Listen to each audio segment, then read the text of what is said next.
ছেলে ভালো রেজাল্ট না করলে লজ্জা লাগে, তো আপনার ছেলে নামাজ পড়ে না, লজ্জা লাগে না? আপনার ছেলে সুদের লেনদেন করে, লজ্জা লাগে না? আপনার ছেলে ঘুষের লেনদেন করে, লজ্জা লাগে না? আজকে যুবকদের চুলের কাটিং দেখলে মুসলমানের ছেলে মনে হয় না, দাড়ির কাটিং দেখলে মুসলমানের ছেলে মনে হয় না, জামা কাপড়ের স্টাইল দেখলে মুসলমানের ছেলে মনে হয় না। একটা মেয়ে তার বাবার সামনে গেঞ্জি গায়ে ঘুরে বেড়ায় ইহুদি খ্রিস্টানদের পদ্ধতিতে, একটা মেয়ে তার বাবার সামনে মাথার চুল খোলা রেখে ঘুরে বেড়ায় ইহুদি খ্রিস্টানদের পদ্ধতিতে। তার মানে সে যে মুসলমান এটা তার কোনো হিতাহিত জ্ঞান কাজ করে না। মা আর মেয়ে নাচানাচি করে আর বাবা সেটা ভিডিও করে সোশ্যাল মিডিয়ায় আপলোড করে দেয়। প্রিয় উপস্থিতি, সংক্ষিপ্ত সময়ের আলোচনা, সংক্ষিপ্ত সময় আমরা আলোচনা করব ইনশাআল্লাহ মানবতার অবক্ষয় এবং পরিত্রাণের উপায়। আপনি যদি আপনার পারিবারিক জীবন, আপনার সামাজিক জীবন, আপনার রাজনৈতিক জীবন, আপনার ধর্মীয় জীবন, এই প্রতিটি বিষয়ের দিকে একটু দৃষ্টিপাত করেন, তাহলে দেখতে পাবেন আমাদের পুরো জীবনটাই হলো মানবতা শূন্য। তার মানে মানুষ হিসেবে যে মানবতা থাকার প্রয়োজন ছিল, আমরা সেই মানবতার ধারে কাছেও নেই। ইসলাম মুসলিমদের যে মানবতা শিক্ষা দিয়েছে, এই মানবতা মুসলিম যুবকরা আজকে পাচ্ছে না। কেন পাচ্ছে না, কিভাবে পাবে, আমাদের একটু জানা দরকার। আমাদের বোনদের মাঝেও আজকে মানবতার চরম অবক্ষয়, আমাদের মুরব্বীদের মাঝেও মানবতার চরম অবক্ষয়, আমাদের ওলামা ইকরামের মাঝেও মানবতার চরম অবক্ষয়, আমাদের নেতাদের মাঝেও মানবতার চরম অবক্ষয়। এই মানবতার অবক্ষয়ের মধ্যেই আমরা এমনভাবে দুনিয়াতে চলছি, আমাদের আগামী ভবিষ্যৎ প্রজন্ম যারা বেড়ে উঠছে তারাও আমাদের থেকে শিক্ষা নিয়ে মানবতার অবক্ষয়ের দিকে ধাবিত হচ্ছে। মানবতাহীন একটা যুব সমাজ আমরা দেখতে পাচ্ছি, যে সমাজের মাঝে কোনো মানবতা দেখা যায় না।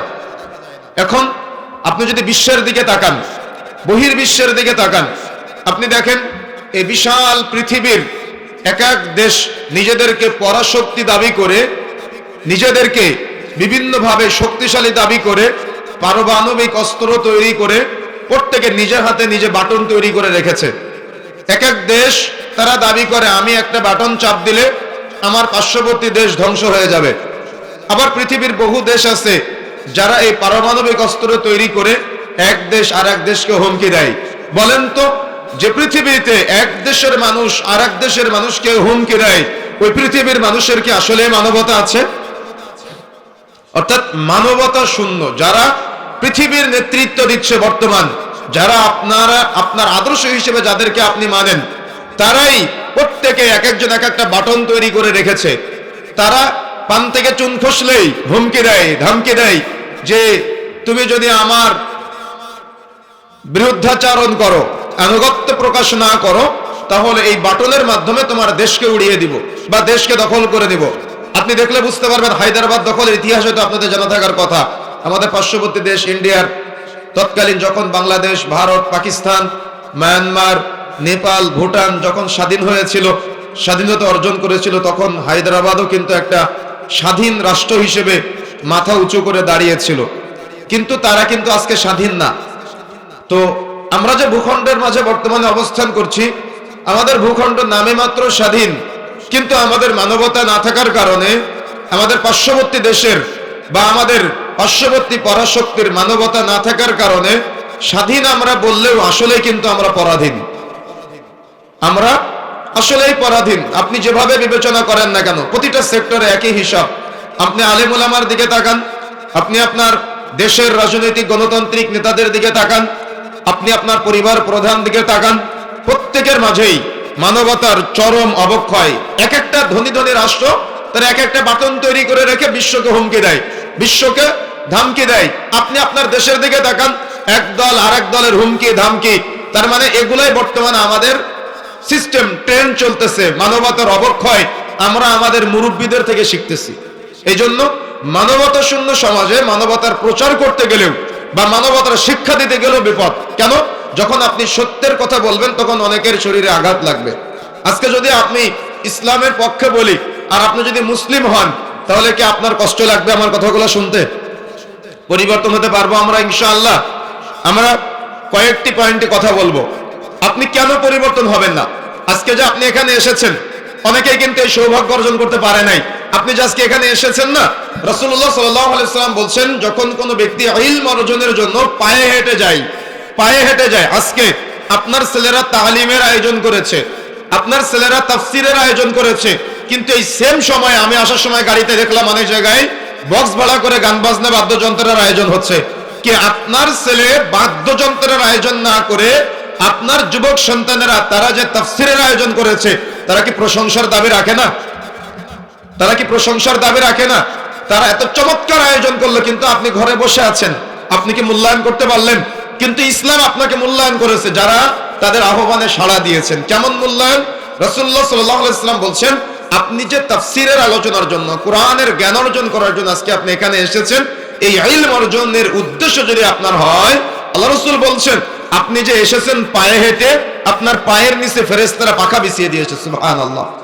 আপনি এখান থেকে ইলম অর্জন করে যদি বাড়িতে ফিরে যান, আল্লাহ রাসূল বলছেন, যখন আপনি বাড়িতে ফিরবেন তখন আপনাকে এটা ফিল করতে হবে যে ফেরেশতারা আপনার পায়ের নিচে পাখা বিছিয়ে দিচ্ছে। সুবহানাল্লাহ। কিন্তু আপনি ইলমের এই মজলিসকে গুরুত্ব দিতে পারলেন না। আপনি যতটুকু সময় এখানে বসে থাকবেন, আল্লাহ রাসূল বলছে, আপনার আমলনামায় নেকি লিপিবদ্ধ হবে, আপনার মর্যাদা বৃদ্ধি প্রাপ্ত হবে, আপনার আমলনামা থেকে সাগীরা গুনাহগুলা ঝরে ঝরে পড়ে যাবে। সুবহানাল্লাহ।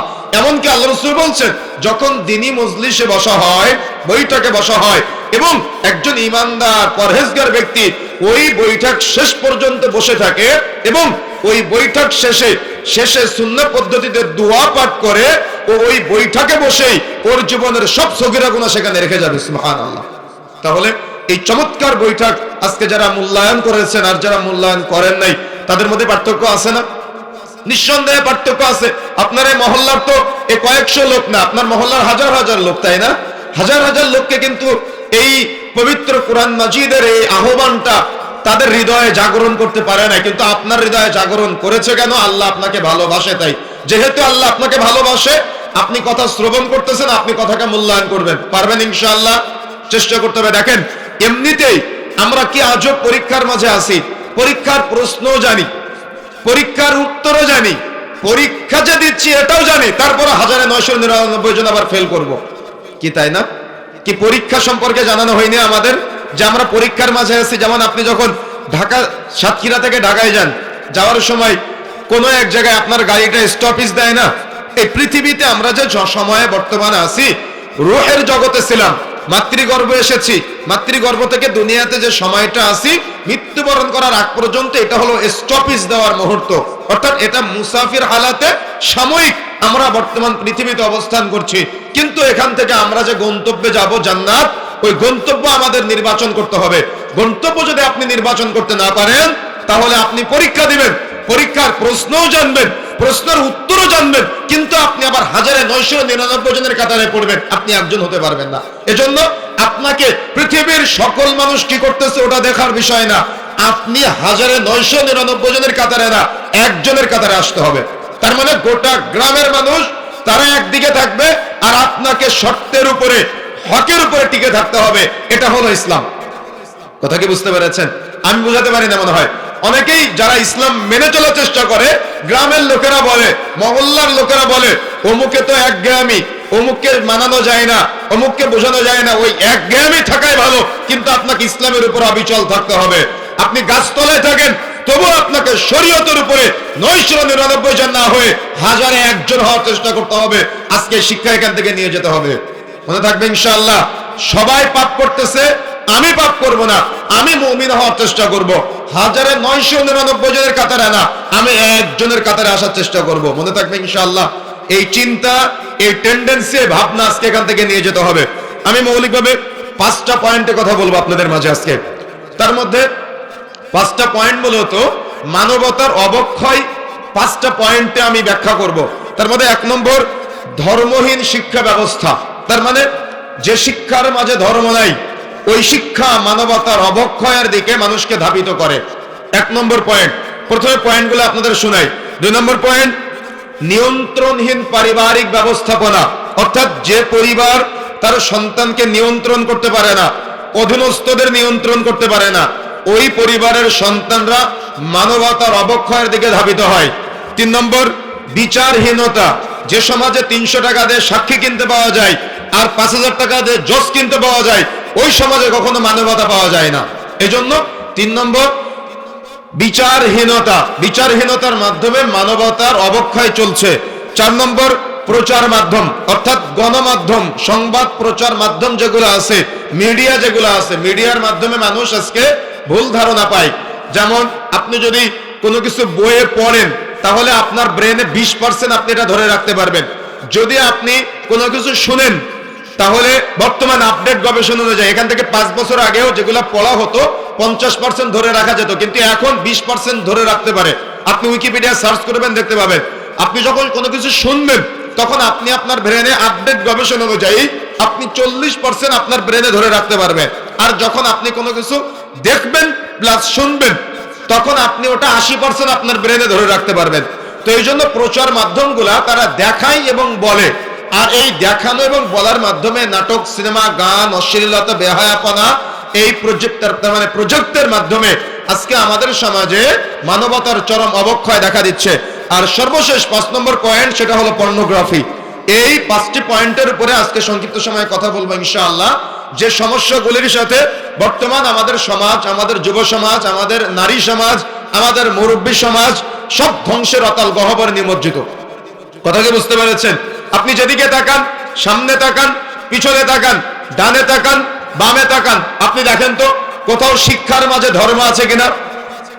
আপনি কোথাও বাড়িতে বেড়াতে যাবেন, আপনি কোনো আত্মীয়র বাড়িতে বেড়াতে যাবেন, বলেন তো আত্মীয়র বাড়িতে বেড়াতে গেলে সেখানে কি আপনি দ্বীনি পরিবেশ পান?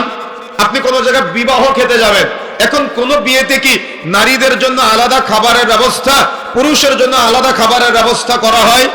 কিন্তু ইসলাম কি বলেছে? একই জায়গায় স্বামী স্ত্রী একসাথে খাওয়া দাওয়া করতে যাবে, দাওয়াত খেতে যাবে, কিন্তু দাওয়াত খেতে যাওয়ার সময় একসাথে যাবে, কিন্তু যেখানে খাওয়া দাওয়া করবে মহিলাদের জন্য আলাদা প্যান্ডেলে চলে যাবে, পুরুষের জন্য আলাদা জায়গায় চলে যাবে। বলেন তো আপনারই সমাজে দাওয়াত খেতে গেলে সেখানে আপনি দিন মেনে দাওয়াত খেতে পারেন? আপনি স্কুলে পড়াশোনা করবেন, সেখানেও ফ্রি মিক্সিং, ছেলে মেয়েদের অবাধ মেলামেশা, একসাথে পড়াশোনা হচ্ছে। তার মানে পড়াশোনা করতে গেলেও ফ্রি মিক্সিং এর সাথে আপনাকে জড়াতে হচ্ছে। আপনি কোথাও ব্যবসা করবেন, বলেন তো আপনার ব্যবসা সুদ মুক্ত, ঘুষ মুক্ত, আপনি হালাল ভাবে ব্যবসা করতে পারবেন? আজকে খুব টাফ, হালাল ভাবে ব্যবসা করতে আপনি পারতেছেন না। তার মানে আপনি ব্যবসা করবেন, সেখানেও দিনহীন ব্যবসায়িক পদ্ধতি। আপনি কোথাও যাবেন, আপনি কিভাবে আপনি রাস্তায় বের হবেন, রাস্তায় বের হলেই বিভিন্ন দেখবেন কারেন্টের খাম্বায় বা রাস্তাঘাটে বের হলেই বেপরদা নারী, বা কারেন্টের খাম্বায় সিনেমার পোস্টারে নগ্নতা। তার মানে আপনি বাড়ি থেকে বের হলে ঈমান নিয়ে বাড়িতে ফিরবেন, এই দিন মন মানসিকতা নিয়ে আপনি বের হলে এটা আপনার বোকামি হবে। বর্তমান সময়ে আপনি দেখা যাচ্ছে প্রশাসনের কাছে গেলেন, আপনি কোন একটা মামলা করবেন, বৈধ মামলা, এই বৈধ মামলা করতে গেলে আপনার টাকা দেওয়া লাগবে। আপনার গাড়ির লাইসেন্স নেই, 50 টাকা দিলে আপনি সেখান থেকে বের হয়ে আসতে পারেন। অর্থাৎ পুরো প্রশাসনিক সিস্টেমটাই দিনহীন প্রশাসনিক সিস্টেম, অর্থাৎ দিনহীন সিস্টেম চলতেছে। আপনি বর্ডার দিয়ে কোনো মাদকদ্রব্য পাচার করবেন, সেখানে আপনি বিজিবি বা সেপারে ওপারের যারা বিএসএফ আছে তাদেরকে কিছু টাকা ঘুষ দিলেই আপনি মালামাল পার করতে পারতেছেন। তাহলে টোটাল প্রশাসনিক সিস্টেমটাই আজকে ঘুণে ধরা, মানবতার চরম অবক্ষয়, দিনহীন সিস্টেম চলতেছে পুরো সেক্টরটাই। আপনি কোন একজন বক্তাকে আপনি মাহফিলের জন্য নিয়ে আসবেন, তার ব্যাংক অ্যাকাউন্টে 50,000 টাকা অগ্রিম দেওয়া লাগবে, স্টেজে ওঠার আগে 50,000 অগ্রিম দেওয়া লাগবে। তার মানে এখানেও মানবতার চরম অবক্ষয়। যে আপনাকে দিনের শিক্ষা দেবে তার মাঝেই মানবতা নাই, তো আপনি মানবতা পাবেন কোথায়? কি আমার কথা বোঝা যাচ্ছে? তো এই পুরা সিস্টেমটাই আপনি যেদিকেই তাকান সেদিকেই দেখতে পাবেন দিনহীন পরিবেশ। আর এই দিনহীন পরিবেশের কারণেই মানবতার চরম অবক্ষয় বর্তমান সমাজে আমরা দেখতে পাচ্ছি। আপনি ইসলামের কথা বলবেন, পবিত্র কোরআন ও সহিহ সুন্নাহর কথা বলবেন, সেখানে কথা বলে আপনি প্রশান্তি পাবেন না। কেন? মানুষের মাঝে দ্বীনের শিক্ষা নেই, মানুষের মাঝে কোরআন সুন্নাহর শিক্ষা নেই, মানুষের মাঝে তাওহীদের শিক্ষা নাই, তাওহীদের শিক্ষা নাই। একজন যদি বলতে পারেন তাওহীদ উলুহিয়া, তাওহীদ রুবুবিয়্যাহ আর তাওহীদ আসমা ও সিফাতের শিক্ষা কি, আমি জিজ্ঞাসা করতেছি না, মনে মনে উত্তর দিবেন যে আপনি জানেন কিনা। এখন সৌদি আরবের উলামায়ে কেরাম বলেছে, যদি কোনো মুসলিম ব্যক্তি সে তাওহীদের জ্ঞান না রাখে, ও যদি নামাজ পড়ে ওর নামাজ কবুলযোগ্য হবে না, ও যদি হজ করে ওর হজ কবুলযোগ্য হবে না, ও যদি যাকাত দেয় ওর যাকাত কবুলযোগ্য হবে না, ও যদি দান করে ওর দান কবুলযোগ্য হবে না। এখন বলেন তো তাওহীদের জ্ঞান কয়জন মুসলমানের আছে আজকে? এটা হিন্দুর কাছে যদি প্রশ্ন করা হয় তোমার রবকে, সৃষ্টিকর্তাকে? ও বলে ভগবান। আর একটা মুসলমান যুবকের কাছে প্রশ্ন করা হয়, তোমার সৃষ্টিকর্তাকে? সে বলে আল্লাহ। এর বাহিরে ওর রব যে ওর পালন কর্তা, ওর রব যে ওর রিজিক দাতা, ওর রব যে ওর সব কিছু চাওয়া পাওয়া, ইচ্ছা, আশা, আকাঙ্ক্ষা সব পূরণ করতে পারে, ও তার রবের উপরে অগাধ বিশ্বাস রাখতে পারে না। তাহলে বলেন তো, এই যুবককে তাওহীদের জ্ঞানে জ্ঞানী হয়ে আল্লাহর উপরে অগাধ বিশ্বাস রাখতে পেরেছে? পারে নাই। পারবে কিভাবে? তাওহীদের শিক্ষা নাই, পারিবারিক ভাবে তাওহীদের শিক্ষা নাই। অথচ লুকমান হাকিম তার সন্তানকে বলেছিল, ইয়া বুনাইয়া লা তুশরিক বিল্লাহ, বৎস তুমি আল্লাহর সাথে শরীক স্থাপন করো না। সুতরাং প্রত্যেক যুবক ভাইদেরকে বলে যায়, আজকের আলোচনার প্রথম পয়েন্ট, আপনাকে তাওহীদের জ্ঞান অর্জন করতে হবে। তার মানে এক আল্লাহকে চিনতে হবে। বিহাক্কিন লা মা'বুদা ইল্লাল্লাহ, আল্লাহ ছাড়া হক, আল্লাহ ছাড়া প্রকৃত, আল্লাহ ছাড়া সত্য কোনো মাহবুদ নাই। আমি বাংলাদেশে আমাদের ওয়াজ মাহফিলগুলো হলে বা তাফসীরের আলোচনা হলে দেখবেন মাদক দ্রব্য বা নেশা জাতীয় দ্রব্য বা নারীর পর্দা, হালাল হারাম এগুলো নিয়ে আলোচনা বেশি হয়। কিন্তু আমি সৌদি শেখদের যতগুলো দার্স শুনেছি, তারা প্রত্যেকে তাওহীদের আলোচনা করেছে। প্রত্যেকের মাঝে তাওহীদের দাওয়াতের প্রবণতা, প্রত্যেকের মাঝে তাওহীদের প্রচারের চিন্তা। আমি একটু গবেষণা করলাম যে কেন তারা তাওহীদের কথা বলে। কারণ একজন মুমিন যখন সে আল্লাহকে চিনতে পারবে, তাওহীদ বুঝা মানে আল্লাহকে চিনা। কথা কি বুঝতে পেরেছেন? আল্লাহকে বুঝা। তো একজন ব্যক্তি যখন সে আল্লাহকে বুঝবে, আল্লাহকে চিনবে, আল্লাহকে জানবে, তখন ও প্রকাশ্যে হোক অপ্রকাশ্যে হোক যাবতীয় পাপাচার থেকে বিরত থাকবে। একজন বোন যখন আল্লাহকে চিনবে, তখন ও বাড়িতে ওর স্বামী থাকলেও পর্দা করবে, ওর স্বামী না থাকলেও পর্দা করবে। একজন যুবক ছেলে যদি আল্লাহকে চিনে, আল্লাহকে জানে, ও ওর অভিভাবক থাকলেও সিনেমা দেখবে না, ওর অভিভাবক না থাকলেও গোপনে সিনেমা দেখবে না। কথা কি বুঝতে পেরেছেন? কিন্তু আজকে আমাদের সমাজে পাপাচার গুলো কেন হচ্ছে? তাওহীদের জ্ঞান নাই তাই। আর মুহাম্মদ সাল্লাল্লাহু আলাইহি সাল্লামকে নবী হিসেবে সে জানে তার নবী মুহাম্মদ, কিন্তু মুহাম্মদ সাল্লাল্লাহু আলাইহি সাল্লামকে যে ভালোবাসতে হবে এই স্বীকৃতি সে দেয় না। এই স্বীকৃতি সে দেয় না। দেখবেন যেদিন ওই আর্জেন্টিনার ব্রাজিলের খেলা হয়, ওই দিন বাড়ির উপরে পতাকা ঝুলায় রাখে। তার মানে ইহুদি খ্রিস্টানদের খেলোয়াড়কে তার পছন্দ, কিন্তু মুহাম্মদ সাল্লাল্লাহু আলাইহি সাল্লামের সিরাতের চর্চা করে না। তার বাড়িতে সিরাতুর রাসূল নেই, কিন্তু ওই দেখা যাচ্ছে খেলোয়াড়ের জীবনী জানে, নায়ক নায়িকার জীবনী জানে, গায়ক গায়িকার জীবনী জানে। তো মানবতার অবক্ষয় হবে না কেন? ও তো রাসূলকে চিনে না। অথচ ইসলাম বলেছে রাসূলুল্লাহ সাল্লাল্লাহু আলাইহি সাল্লামকে পৃথিবীতে, দুনিয়াতে পিতামাতা, সন্তান, সন্তানাদি যা কিছু আছে সবকিছুর চাইতে বেশি ভালোবাসতে হবে। আর এই সমাজের মানুষ যখন রাসূলকে ভালো না বেসে, যখন তার আইডল বানাবে গায়ক গায়িকাকে, নায়ক নায়িকাকে, হারাম খেলোয়াড়কে, তখন ওই সমাজ থেকে মানবতা বিলুপ্ত হয়ে যাবে। কথা কি বুঝতে পেরেছেন? যার বাস্তব চিত্র আপনি দেখেন। আজকে যুবকদের চুলের কাটিং দেখলে মুসলমানের ছেলে মনে হয় না, দাড়ির কাটিং দেখলে মুসলমানের ছেলে মনে হয় না, জামা কাপড়ের স্টাইল দেখলে মুসলমানের ছেলে মনে হয় না। একটা মেয়ে তার বাবার সামনে গেঞ্জি গায়ে ঘুরে বেড়ায় ইহুদি খ্রিস্টানদের পদ্ধতিতে। একটা মেয়ে তার বাবার সামনে মাথার চুল খোলা রেখে ঘুরে বেড়ায় ইহুদি খ্রিস্টানদের পদ্ধতিতে। তার মানে সে যে মুসলমান, এটা তার কোনো হিতাহিত জ্ঞান কাজ করে না। একটা মেয়ে রাস্তা দিয়ে যায়, তার মুরব্বী পাশ দিয়ে যায়, কিন্তু মুরব্বীর সামনে বেপরদায় চলে, মুরব্বীর সামনে ওড়নাটাকে গলায় মাফলারের মতো করে ঝুলায় রাখে। কেন? মানবতার চরম অবক্ষয় দেখা দিয়েছে। কারণ ধর্মহীন শিক্ষা ব্যবস্থায় আজকে আমাদের সমাজকে মানবতার চরম অবক্ষয়ের দিকে নিয়ে গিয়েছে।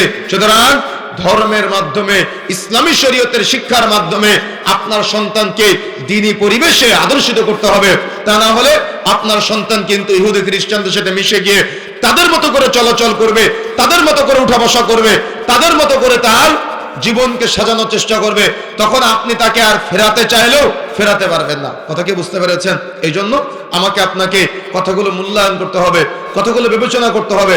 আগামী ভবিষ্যৎ প্রজন্মকে নিয়ে যদি আপনি টার্গেট না করেন, তো আপনি মরার পরে আপনার সন্তান যে আপনার কবরের পাশে গিয়ে আসসালামু আলাইকুম ইয়া আহলাদ দিয়ার মিনাল মুমিনিন ওয়াল মুসলিমিন ওয়া ইন্না ইনশাআল্লাহু বিকুম লালাহিকুন নাসআলুল্লাহ লানা ওয়া লাকুমুল আফিয়া, এই দোয়াটা পাঠ করবে। এই দোয়াটা সে মুখস্থ করতে পারবে না। কেন? আপনি বাবা হিসেবে কুলাঙ্গার, সন্তানকে তো শিক্ষা দিতে পারেন নাই। আপনার সন্তান যে রব্বির হামহুমা কামা রাব্বায়ানি সাগীরা, আপনি মারা যাওয়ার পরে আপনার কবরের পাশে গিয়ে বলবে, বা বাড়িতে সালাতের পরে বলবে, সালাতের মধ্যে দোয়া করবে আপনার জন্য, এই দোয়াটা সে করতে পারে না। কেন?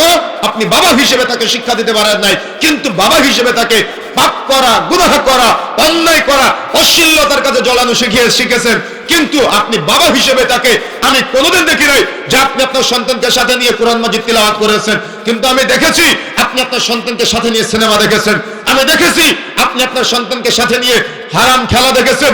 কিন্তু কোনোদিন দেখলাম না যে সন্তানকে পাশে বসিয়ে কোনোদিন কোরআন মাজিদের চর্চা করেছেন, সিরাত রাসূলের চর্চা করেছেন। তো আপনি বাবা হয়ে যদি সন্তানকে সিরাতের শিক্ষা না দেন, নবীদের জীবনী শিক্ষা না দেন, কোরআনের শিক্ষা না দেন, তো আপনার সন্তানের আইডল তো হবে মদখোর, আপনার সন্তানের আইডল তো হবে গায়ক গায়িকা, আপনার সন্তানের আইডল তো হবেই নায়ক নায়িকা। বাস্তবতা। কেন? বাবা হিসেবে আপনি শিক্ষা দিতে পারেন নাই, বাবা হিসেবে আপনি মানবতার শিক্ষা দিতে পারেন নাই, ব্যর্থ হয়েছে। এই জন্য আজকের বক্তব্যটা আমাদের প্রত্যেকের হৃদয়ে গেঁথে দিয়ে আমাদের এই সমাজকে পরিবর্তনের জন্য, যাতে করে আগামী আমরা মারা যাওয়ার পরে আমাদের ভবিষ্যৎ প্রজন্ম তারা একটা আদর্শিত প্রজন্ম হয়, তারা যেন পবিত্র কোরআন ও সহিহ সুন্নাহর অনুসারী হয়ে প্রচার প্রসারের কাজে মুমিন বান্দা হিসেবে একটা সমাজ গড়ে তুলতে পারে। আমাদের এই টার্গেট আজকে এখান থেকে নিয়ে যেতে হবে। সুতরাং মানবতার অবক্ষয় দেখে কিভাবে আমাদের সমাজ এগিয়ে যাচ্ছে তার যতগুলো পয়েন্ট আছে, অন্যতম একটা পয়েন্ট হলো ওলামায়ে কেরাম বলেছেন, 1 নম্বর পয়েন্ট, ছোটদের সামনে বড়রা অপরাধ করা। ছোট্ট একটা হাদিস আমি আলোচনা শুরুতে বলেছিলাম। আল্লাহ রাসূল বলেছেন, আল হায়াউ লা ইয়াতি ইল্লা বিখাইর, লজ্জাশীলতা কল্যাণ ছাড়া কিছু আনয়ন করে না। যেখানে লজ্জা নাই সেখানে কল্যাণ নাই, যেখানে লজ্জা আছে সেখানে কল্যাণ আছে। বক্তব্যের সব অংশ মনে রাখতে হবে, তবে এই হাদিসটা মনে রাখতে হবে। কোন হাদিস? যার লজ্জা আছে তার কল্যাণ আছে, যার লজ্জা নাই তার কল্যাণ নাই। কথা মনে থাকবে ইনশাআল্লাহ। যেখানে লজ্জা আছে সেখানে কল্যাণ আছে, যেখানে লজ্জা নাই সেখানে কল্যাণ নাই। আর লজ্জাটা এটা হলো মুমিনের ভূষণ, লজ্জাটা ইমানদারের ভূষণ। সুতরাং লজ্জা একটা গুরুত্বপূর্ণ ইবাদত। হাদিস ছোট্ট, কিন্তু এর ব্যাখ্যা করেছেন ওলামায়ে কেরাম 3টা। 1, নিজেকে নিজে লজ্জা পাওয়া। সন্তানকে এমন ভাবে গড়ে তুলতে হবে যেন সে নিজেকে নিজে লজ্জা পায় যে আমি আব্দুল্লাহ, আমি আব্দুর রহমান, আমি আব্দুল্লাহ হয়ে আমি কিভাবে পাপ করতে পারি, এই পাপ আমার দ্বারা করা সম্ভব না। অর্থাৎ ও নিজেকে নিজে লজ্জা পেয়ে যেন পাপ করা থেকে বিরত থাকে। 2, বড়দের লজ্জা পাওয়া। যদি ছোটরা বড়দের লজ্জা না পায়, ওই সমাজে মানবতা কখনো ফিরে আসে না। 3, আল্লাহকে লজ্জা পাওয়া। তার মানে যদি কোনো ব্যক্তি নিজেকে নিজে লজ্জা পায়, যদি কোনো ব্যক্তি বড়দের লজ্জা পায়, তাহলে ওই ব্যক্তি যদি আল্লাহকে লজ্জা পায়, আল্লাহকে লজ্জা পেলে ওই ব্যক্তি প্রকাশ্য হোক আর অপ্রকাশ্য হোক সমস্ত পাপ করা থেকে বিরত থাকবে। কথা কি বুঝতে পেরেছেন? তবে এখানে একটা কথা আছে। ইমাম নববী রাহিমাহুল্লাহ, নাম শুনেছেন আপনারা? ইমাম নববী রাহিমাহুল্লাহ এখানে আর একটা পয়েন্ট উল্লেখ করে বলেছেন যে বড়দের ছোটরা লজ্জা পাবে তো ঠিক আছে, কিন্তু ছোটরা বড়দের লজ্জা তখনই পাবে যখন বড়রা ছোটদের লজ্জা পাবে। কি বুঝলেন? কি বুঝলেন ইমাম নববী রাহিমাহুল্লাহর কথাটা? খুব তীক্ষ্ণ ব্রেনে বোঝার চেষ্টা করবেন। ছোটরা তখনই বড়দের লজ্জা পাবে যখন বড়রা ছোটদের লজ্জা পাবে। খুব তীক্ষ্ণ ব্রেনে আজকের পয়েন্টটা আজকে নিয়ে যাওয়ার চেষ্টা করবেন সবাই। বড়রা যদি ছোটদের লজ্জা না পায়, তাহলে ছোটরা কখনো বড়দের লজ্জা পাবে না। মা দিনরাত 24 ঘন্টা সিরিয়াল দেখে, মা দিনরাত 24 ঘন্টা সিনেমা দেখে, এই মেয়েটা কি শিক্ষা অর্জন করবে? ও মায়ের কাছ থেকে শিখে সিরিয়াল দেখা। মা যখন বাজারে যায়, বেপরদায় বাজারে যায়, মেয়েটাও মায়ের কাছ থেকে শিখে বেপরদায় বাজারে যাওয়া। মা যখন পুরুষের সাথে কথা বলে, হেলে দুলে কথা বলে, মেয়েটাও পুরুষের সাথে কথা বলার সময় হেলে দুলে কথা বলা শিখে। বাবা তার সন্তানকে পাওনাদার বাড়িতে আসলে বলে, আব্বু বাহিরে গিয়ে বলো যে তোমার আব্বু বাড়িতে নেই। তার মানে আপনি আপনার ছেলেকে শিক্ষা দিলেন মিথ্যা বলা, যে আব্বু বাহিরে গিয়ে বলো যে তোমার আব্বু বাড়িতে নেই। তার মানে আপনি আপনার ছেলেকে মিথ্যা বলা শিখালেন না। বড় হয়ে ছোটদের যদি মিথ্যা বলা শিখান, তাহলে ছোটরা আপনার সামনে মিথ্যা বলবে, দ্বিধা করবে না। আপনি নিজে আপনার সন্তানকে মিথ্যা বলা শিখিয়ে কিভাবে সন্তানকে মিথ্যার বেড়াজাল থেকে আপনি ছিন্ন করতে চান? পারবেন না, কেন আপনি নিজেই তো সন্তানকে মিথ্যা বলা শিখালেন। দেখেন, সন্তানের বয়স 5 বছর, 5 টাকার একটা নোট হাতে দিয়ে বলতেছেন, যাও আব্বু সিগারেট কিনে নিয়ে আসো, বিড়ি কিনে নিয়ে আসো। ও 1 দিন কিনতে যায়, 2 দিন কিনতে যায়, 3 দিন কিনতে যায়, 4 দিনের দিন বলে আমার আব্বু কি খায়, আমিও একটা টান দিয়ে দেখি। কি বাস্তবতা বলি নাই? বাস্তবতা কিনা? 1 দিন খায়, 1 দিন কিনে নিয়ে আসে, 2 দিন কিনে নিয়ে আসে, 3 দিন কিনে নিয়ে আসে, 4 দিনের দিন আপনার সন্তান আড়ালে দাঁড়িয়ে বলে আমার আব্বু কি খায়, আমি একটা টান দিয়ে দেখি। তাহলে বলেন তো আপনার সন্তানকে নেশাখোর বানালো কে? আপনি কুলাঙ্গার বাবা হয়ে সন্তানকে নেশাখোর বানিয়েছেন। এ বাবারও লজ্জা নাই, সন্তানেরও লজ্জা নাই। বাপ বেটা দুজনে লজ্জার হীনতার সাথে জড়িয়ে বাবা সন্তানের সিগারেট ধরায় দেয় আর সন্তান বাবার সিগারেট ধরায় দেয়। যার কারণে তো আজকে সমাজে একটা ছেলে তার পাশে মুরব্বী দাঁড়ায় আছে, ও মুরব্বীকে দাম দেয় না। আলেম ওলামা দাঁড়ায় আছে, আলেম ওলামাকে দাম দেয় না। ওর সামনে মা বোনেরা দাঁড়ায় আছে, মা বোনকে মূল্যায়ন করে না। ও সিগারেট খায় আর ও চারটার মুখের দিকে ধোঁয়া ছেড়ে দেয়। কেন এটা করে? ওর বাবা ওকে মদখোর বানিয়েছে, ওর বাবা ওকে সিগারেট খোর বানিয়েছে। যার কারণে ও প্রকাশ্যে ও সিগারেট খায় আর ও চারটার মুখের দিকে ধোঁয়া ছেড়ে দেয়। ও কাউকে মূল্যায়ন করে না। কেন? ওর অভিভাবক ওকে আজকে এই পাপ করা শিখাইছে, সেই জন্য। কি আপনি অস্বীকার করতে পারবেন? যান আপনি ফুলতলা বাজারে, প্রত্যেকেই যার চায়ের দোকান আছে, প্রত্যেকে চায়ের দোকানে একটা করে গ্যাস লাইট ঝুলায় রেখেছে। ওই গ্যাস লাইটে সিগারেট ধরাই আর মুরব্বীর মুখের দিকে ধোঁয়া ছেড়ে দেয়, ইমাম সাহেবের মুখের দিকে ধোঁয়া ছেড়ে দেয়, আলেম ওলামার মুখের দিকে ধোঁয়া ছেড়ে দেয়, ওর বাবার মুখের দিকে ধোঁয়া ছেড়ে দেয়। কেন দিবে না? ওকে খাওয়া শিখালো কি ওর বাবা। কেন? সন্তান বাবা সিগারেট ধরায় দেয় আর বাবা সন্তানের সিগারেট ধরায় দেয়। তো এরা লজ্জা পাবে কোথা থেকে? এরা মানবতা শিখবে কোথা থেকে? ওর পরিবার, ওর অভিভাবক তো ওকে আজকে মানবতার চরম অবক্ষয়ের দিকে ধাবিত করেছে, কি তাই না? একটা সন্তানকে তার বাবা শিক্ষা দেওয়া দরকার ছিল, আব্বু মুহাম্মদ সাল্লাল্লাহু আলাইহি ওয়াসাল্লামকে ভালোবেসে তোমার যেদিন থেকে দাড়ি উঠবে ওই দিনের পর থেকে তুমি আর কখনো দাড়ি কাটবা না। কিন্তু ওর অভিভাবক ওকে ওর ছোট্ট বাল্য অবস্থা থেকে শিক্ষা দিয়েছে যে দাড়ি কেটে কেটে ছোট করতে হবে আর মুছগুলাকে বড় করতে হবে। বলেন তো ওই সন্তান কি কখনো রাসূলের সুন্নাত দাড়ি রাখবে? কোশ্চেন গেল দাড়ি রাখবে না। কেন? ওর বাবার দাড়ি কেটে দেয় আর ওর বাপ ওর দাড়ি কেটে দেয়। তাহলে বাপ বেটা একসাথে সুন্নতের বিরোধিতা করে, কিভাবে এই পরিবারে মানবতা আসতে পারে? কোশ্চেন গেল সম্ভব না। মানবতা ফিরবে না, মানবতা আসবে না। এজন্য বক্তব্য হবে, দাওয়াত হবে, খুতবা হবে, কিন্তু সমাজ পরিবর্তন হবে না যদি অভিভাবক শ্রেণী পরিবর্তন না হয়। আপনি যদি আপনার সন্তানকে দাড়ি কেটে দেন আর আপনার সন্তান যদি আপনার দাড়ি কেটে দেয়, তো আপনার সন্তানকে রাসূলের সিরাতে শিক্ষা কে দিবে? কে দিবে? কোথা থেকে সে পাবে? আপনার কাছ থেকে তো পাবে। কিন্তু আপনি তাকে হারাম কাজের সাথে জড়িত রাখলেন, তাহলে আপনার সন্তান কিভাবে হালাল পথে চলবে? কিভাবে সে রাসূলের সুন্নাত দাড়ি লম্বা করবে? সম্ভব নয়। সুতরাং প্রিয় বন্ধুরা আমার, মাইকের আওয়াজ যতদূর যাচ্ছে, এই সুন্নাত মানার ক্ষেত্রে আপনাকে অবশ্যই বিষয়গুলো গুরুত্ব দিতে হবে। তা না হলে আপনার সন্তান কিন্তু মূল্যবোধের চরম অবক্ষয়ের দিকে চলে যাবে। তাকে আপনি টিকিয়ে রাখতে পারবেন না। আপনার সামনে সে অপরাধ করবে। কেন? আপনি হাত ধরে তাকে সিনেমা দেখতে নিয়ে যান, আপনি ডিশের বিল দেন, আপনি কারেন্টের বিল দেন, টিভি আপনার টাকায় ক্রয় করা, আর আপনার সামনে বসে বসে সিনেমা দেখে, আর আপনি দাবি করেন আপনি একজন ইমানদার বাবা। আর এটা আমাকে বিশ্বাস করতে হবে, এটা আমার বিশ্বাস করতে হবে যে আপনি দাবি করেন আপনি 5 ওয়াক্ত নামাজ পড়েন, আপনি ইমানদার মা। এটা আমার বিশ্বাস করতে হবে।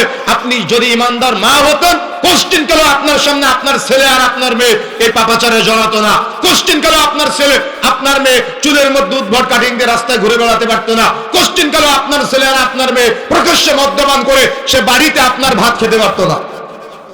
আফসোস করে লাভ আছে? আমি সৌদি আরব সফরে থাকাকালীন একজন আরাবিয়ান শেখের সাথে কথা হচ্ছে। উনি ওনার ছেলেকে নিয়ে রাস্তা দিয়ে যাচ্ছেন। যাওয়ার সময় রাস্তার সৌদি আরবের ট্রাফিক সিস্টেমগুলো অনেক কঠিন। যদি ট্রাফিক লাল বাতি জ্বলা সত্ত্বেও কেউ রোড ক্রস করে তাহলে ওই জরিমানা হয়ে যাবে, এবং মোটা অঙ্কের জরিমানা। তো উনি ওই ট্রাফিক লাইট জ্বলতেছে, লাল বাতি জ্বলতেছে, কিন্তু পুলিশ না থাকার কারণে গাড়ি চালিয়ে চলে যাচ্ছে। পিছনে বসে আছে ওনার ছেলে। খুব ভালো করে বুঝবেন, পিছনে কে? ওনার ছেলে বসা। জ্বলতেছে লাল বাতি, পুলিশ নাই, গাড়ি চালিয়ে চলে যাচ্ছে। তো পিছন দিক থেকে ছেলে বলতেছে, আব্বু লাল বাতি জ্বলতেছে, আপনি যে চলে আসলেন। ওনার একটু শরমে আঘাত লাগছে যে তাই তো, আমার ছেলেটা আমাকে অপরাধী বানালো। উনি গাড়িটা ঘোরায় পুলিশ কন্ট্রোল রুম যেখানে আছে সেখানে চলে গেছে। গিয়ে পুলিশ অফিসারকে বলতেছে যে অমুক ট্রাফিক সিগনালে লাল বাতি জ্বলা সত্ত্বেও আমি চলে এসেছি, আমাকে জরিমানা করেন। তো পুলিশ একটু আশ্চর্য হয়ে বলতেছে, এভাবে তো কখনো কাউকে দেখি নাই। আপনি লাল বাতি জ্বলেছে চলে গেছেন, চলে যেতেন, বা ওখানে যে ট্রাফিক পুলিশ ছিল সে আপনাকে জরিমানা করে নাই? তো বলতেছে ট্রাফিক পুলিশ ছিল না, কেউ দেখে নাই, তাই তো চলে এসেছি। তো পুলিশ অফিসার বলতেছে কেউ দেখে নাই, চলে যেতেন, এখানে কেন আসতেন? তো বলতেছে কেউ দেখে নাই, আমার ছেলে যে দেখেছে। দেখেন তাদের ঈমান, তাদের চিন্তা, তাদের ধারণা। আর আপনার ছেলে জানে আপনি মদখোর, আপনার ছেলে জানে আপনি বউ পিটান, আপনার ছেলে জানে আপনি সুদখোর, আপনার ছেলে জানে আপনি মদখোর, আপনার ছেলে জানে আপনি ঘুষখোর, আপনার ছেলে জানে আপনি পরকীয়া করেন, আপনার ছেলে জানে যে আপনি হারাম উপার্জন করেন, বলেন তো আপনার এই ছেলে কিভাবে আপনার মূল্যায়ন করবে? কিভাবে আপনার মূল্যায়ন করবে? আপনি একটু আমাকে বুঝান। এই কথাগুলো শুনলে শয়তান উস্কানি দেয়, শয়তান মনোযোগ রাখতে দেয় না। খুব ভালো করে মনোযোগ রাখবেন। এখন বলেন আপনার সন্তান কিভাবে আপনাকে মূল্যায়ন করবে? যখন আপনার সন্তান বুঝবে যে তার বাবা বাটপার, যখন আপনার সন্তান বুঝবে যে তার বাবা রাসূলকে ভালোবাসে না, সে কিভাবে আপনাকে মূল্যায়ন করবে? সে কিভাবে আপনাকে ভালোবাসবে? ও তো বৃদ্ধাশ্রমে রেখে আসবেই। এজন্য তো সন্তান আজকে বাবা মার গায়ে হাত দেয়। কেন? বাবা মা সন্তানকে কোরআন ও সহিহ সুন্নাহর শিক্ষা দিতে পারে নাই, এজন্যই সন্তান বাবা মার গায়ে হাত দেয়। কথা বুঝেছেন? সুতরাং প্রিয় বন্ধুরা আমার, মাইকের আওয়াজ যতদূর যাচ্ছে, ওলামায়ে কেরাম যে চমৎকার একটা পয়েন্ট বলেছেন মানবতার অবক্ষয়ের জন্য, যে ছোটদের সামনে যদি বড়রা লজ্জা না পায়, তাহলে ছোটরা কখনো বড়দের লজ্জা পাবে না। এই পয়েন্টটা মনে রাখার চেষ্টা করবেন। আপনার ছেলে জানে যে আপনি বেনামাজি, ফজরের সময় ঘুমায় থাকেন, জুমার দিন দোকানদারি করেন, নামাজ পড়তে জানেন না, তো আপনার ছেলে কি নামাজ পড়বে? নামাজ পড়বে? একটা হাদিস শুনেছেন না, যে রাসূলুল্লাহ সাল্লাল্লাহু আলাইহি ওয়াসাল্লাম বলেছে, স্বামী যদি স্ত্রী জান্নাতের সার্টিফিকেট দেয়, স্ত্রী জান্নাতে যাবে। স্ত্রী যদি স্বামীর জান্নাতের সার্টিফিকেট দেয়, স্বামী জান্নাতে যাবে, তাছাড়া যেতে পারবে না। কোনদিন শুনেছেন হাদিসটা? এই হাদিসকে আপনি কিভাবে মূল্যায়ন করবেন?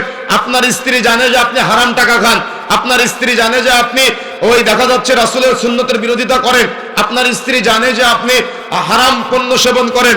এখন আপনি মরার পরে লোকজন জিজ্ঞাসা করতেছে, মা তোমার স্বামী তো মারা গিয়েছে, তুমি কি তার জান্নাতের সার্টিফিকেট দিচ্ছ? ও মনে মনে বলতেছে, আমি আমার স্বামীকে তো জান্নাতের সার্টিফিকেট দিলাম, কিন্তু আসলেই তো হারাম করছিল।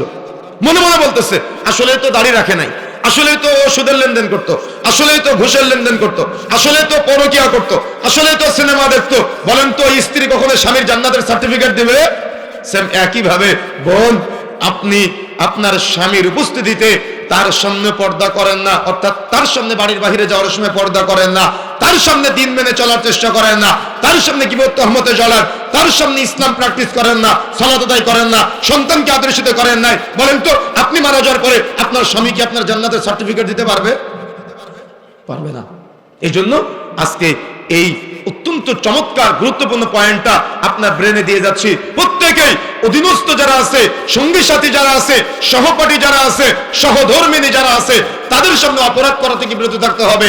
তারাই যদি আপনার জান্নাতের সার্টিফিকেট না দিতে পারে, তাহলে কিয়ামতের মাঠে আপনার আমলনামা যাচাই বাছাই করে কিভাবে আমি আপনি জান্নাতের সার্টিফিকেট পেতে পারি? আমার কথা বুঝেন না মনে হয়। আমার সঙ্গী সাথী, আমার ভাই, আমার পরিবারের নিকটের সদস্য, আমার স্ত্রী, আমার সন্তান, সে যদি আমার জান্নাতের সার্টিফিকেট দিতে না পারে, তো আমি কিয়ামতের মাঠে আমলনামা যাচাই বাছাই করে কিভাবে জান্নাতের সার্টিফিকেট পেতে পারি? বলেন আপনি, বলেন।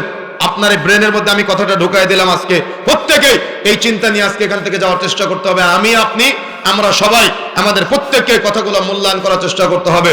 পারবো ইনশাআল্লাহ।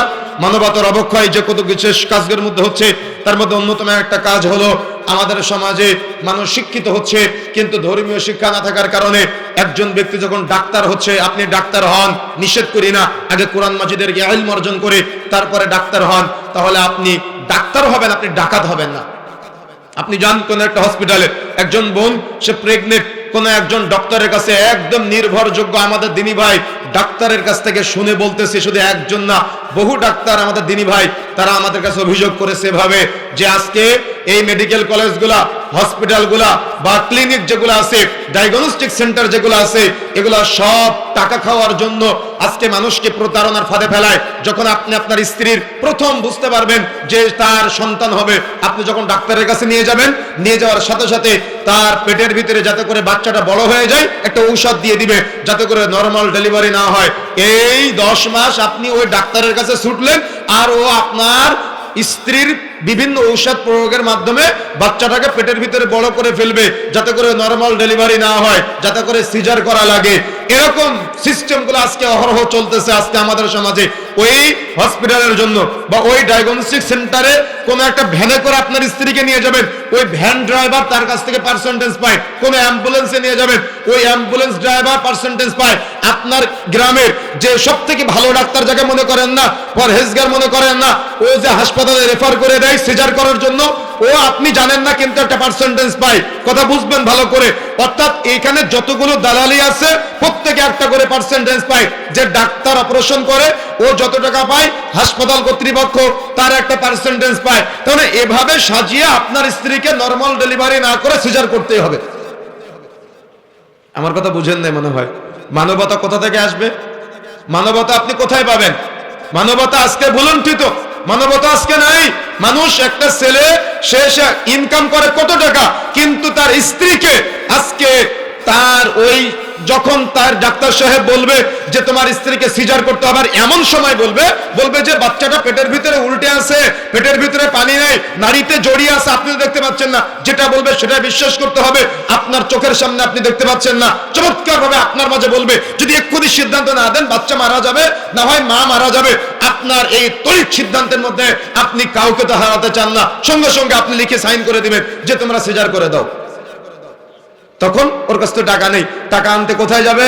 সমিতির কাছে চলে যাবে। সমিতির ভাবি, সমিতির ভাই তো আজকে হাতের মুঠোই, তাই না? কোনো কিছু একটা মর্টগেজ দিলেই সমিতির টাকা পাওয়া যায়। তার মানে আপনি টাকা আপনার নাই, সুদ দেওয়ার জন্য আপনার বাড়িতে চলে আসবে। এই নোংরা পদ্ধতি, এই নোংরা সিস্টেম গোটা সমাজকে আজকে মানবতার চরম অবক্ষয়ের দিকে নিয়ে যাচ্ছে।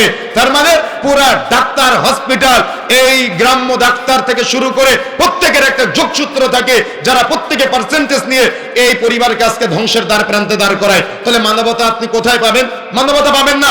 এই মানবতার দাওয়াত যারা দিবে, একজন আলেমকে দাওয়াত দিবেন মাহফিলে, আমার মাধ্যমে অনেকে যোগাযোগ করে যে অমুক বক্তাকে দরকার, অমুক দায়ীকে দরকার। সরাসরি আমার একটা কথা, আমি এই কমিটির ফাঁদেও পড়তে চাই না, বক্তার ফাঁদেও পড়তে চাই না। কেন? বক্তার কমিটির ফাঁদে পড়ে বক্তাকে স্টেজে ওঠার আগে 50,000, স্টেজে ওঠার আগেই তার পূর্ণাঙ্গ টাকা পেমেন্ট করে তারপরে বক্তা বক্তব্য দেয়। কিন্তু 1 ঘন্টা বক্তব্য দেয়, না আছে কোরআন, না আছে হাদিস, না আছে সমাজের কোনো পরিবর্তনের কথা। পুরাটাই গিচ্ছা কাহিনী, গাল গল্প আর রাজনৈতিক রঙ্গমঞ্চ তৈরি হয়েছে মাহফিলগুলো আজকে। কি তাই না? কি তাই নয়? কি চলতেছে না এগুলো? এগুলো চলতেছে সমাজে। এভাবে কি সমাজ পরিবর্তন হয়? সমাজ এভাবে পরিবর্তন হয় না। সুতরাং প্রিয় বন্ধুরা আমার, আমাকে আপনাকে মানবতা প্রতিষ্ঠা করার জন্য কোরআনের ইলম অর্জন করতে হবে। কেন? কোরআনটা হলো বুরহান, দলিল, আপনার জান্নাতের দলিল। কোরআনটা হলো নূর, কোরআনটা হলো আলো। ঘুটঘুটে অন্ধকারের রজনী আলোয় আলোকিত হয় কখন? সুবহে সাদিকের মাধ্যমে। তো যখন সমাজ ঘুম ধরে যাবে, যখন সমাজ অন্ধকারাচ্ছন্ন হয়ে যাবে, এই সমাজকে আপনি আলোয় আলোকিত করতে চাইলে, আপনার এই সমাজ যদি আপনি আলোয় আলোকিত করতে চান, তাহলে আপনার সমাজে কোরআনের আলো জ্বালাতে হবে। কোরআন হলো ফুরকান, সত্য এবং মিথ্যার পার্থক্যকারী।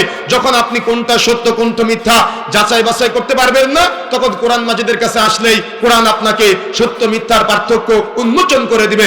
এজন্য যদি আমরা মানবতা একটা চরম দৃষ্টান্ত দেখাতে চাই, কোরআনের কাছে ফিরে আসতে হবে, নূর হিসেবে গ্রহণ করতে হবে, ফুরকান হিসেবে গ্রহণ করতে হবে, আলো হিসেবে গ্রহণ করতে হবে, বুরহান হিসেবে গ্রহণ করার চেষ্টা করতে হবে। পারবো ইনশাআল্লাহ?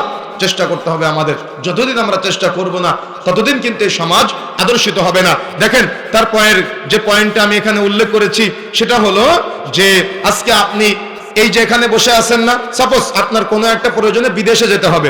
আজকে দেখেন, মানুষের ইসলামের শিক্ষা না থাকার কারণে আপনি যখন বাহিরে যাওয়ার প্রচেষ্টা করবেন, তখন আপনাকে প্রথমে কি করতে হবে? পাসপোর্ট করতে হবে। আপনি পাসপোর্ট অফিসে যান, পাসপোর্ট অফিসের গেট থেকে শুরু করে একদম উপর লেভেল অফিসার পর্যন্ত পুরা ঘুষখোরের জায়গা। একদম আপনিও জানেন, আমিও জানি। কেন? সে কি মুসলমান না? সে কি ইমানদার না? তার নাম কি আব্দুল্লাহ না? তার নাম কি আব্দুর রহমান না? তার নাম কি আব্দুল কুদ্দুস না? সে কি আপনার সন্তান না? সে কি আপনার মসজিদের মুসল্লি না? সে তো আপনার মসজিদের মুসল্লি, সে তো আপনার সন্তান। তাহলে আপনার সন্তানের কাছে একটা পাসপোর্ট করতে গেলে 3,000 টাকার পাসপোর্ট কেন 12,000 টাকা খরচ হয়? কি প্রত্যেকটা ক্ষেত্রে যখনই আপনি হাত দিবেন, প্রত্যেকটা জায়গায় মানবতার চরম অবক্ষয়। কেন? ইসলামের শিক্ষা নাই। সেই জন্য বলেছিলাম না, ধর্মহীন শিক্ষার কারণে মানুষ আজ মূল্যবোধের চরম অবক্ষয়ের দিকে ধাবিত হয়েছে। তার মানে পাসপোর্ট অফিসার থেকে শুরু করে ওই পাসপোর্ট অফিসের পুলিশ কর্মকর্তা যারা আছে, পুলিশ ভেরিফিকেশন জন্য আসবে আপনার বাড়িতে।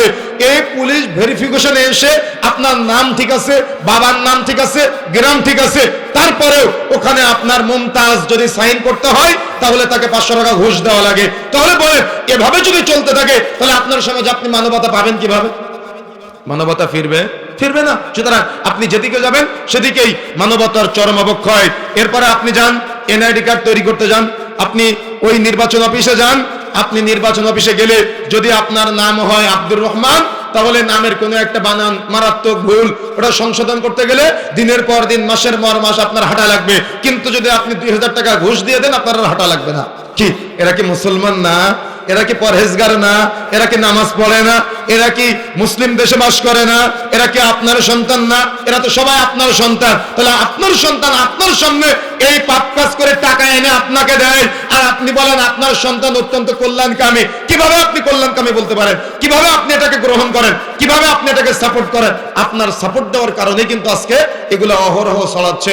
মানুষ নিজেকে মুসলমান দাবি করে, কিন্তু কিয়ামতের মাঠে তার যে জবাব দেওয়া লাগবে, এই জবাব সে কখনো ভাবে না। অথচ সূরা ফাতিহার মধ্যে কিন্তু পড়ে মালিকি ইয়াউমিদ্দিন, আল্লাহ তুমি বিচার দিবসের মালিক। কিন্তু বিচার দিবসের মালিক বলে, কিন্তু ভাবে না ও কার ওজনে কয়দিন কম দিয়েছে, ও ভাবে না কার কাছ থেকে কয়দিন ঘুষ খেয়েছে, জুলুম করেছে, ও ভাবে না কার কাছ থেকে কয়দিন সুদের লেনদেন করেছে। আপনি কি বুঝলেন এটা আল্লাহ কেন্দ্রিক পাপ? আল্লাহর কাছে মাপ চাইলাম, দান করে দিলাম, মাপ পেয়ে গেলাম, এত সহজ না। এগুলো সব বান্দা কেন্দ্রিক পাপ। ওই বান্দা যদি আপনার ক্ষমা না করে, কিয়ামতের মাঠে আল্লাহ আপনাকে ক্ষমা করবে না। সুতরাং যারা এগুলোর সাথে জড়িত হয়ে আছেন, তওবা করে ফিরে আসতে হবে। আপনি যতজনকে জুলুম করে টাকা নিয়েছেন, যতজনের সাথে জুলুম করেছেন, প্রত্যেক ব্যক্তিকে কিয়ামতের মাঠে এর অর্থ ফেরত দিতে হবে। কিয়ামতের মাঠে তো অর্থ ফেরত দিতে পারবেন না। কিয়ামতের মাঠে কি দিতে হবে? নেকি দিতে হবে। নেকি দিতে দিতে দিতে দিতে সব নেকি শেষ। তখন কি হবে? তাদের সবার যত পাপ আছে, ওই পাপগুলো আপনার আমলনামায় আসতে থাকবে। কি কিয়ামতের মাঠে আল্লাহ যে বিচার করবে, দুনিয়াতে তো 50 টাকার বিনিময়ে উকিল কিনতে পাওয়া যায়।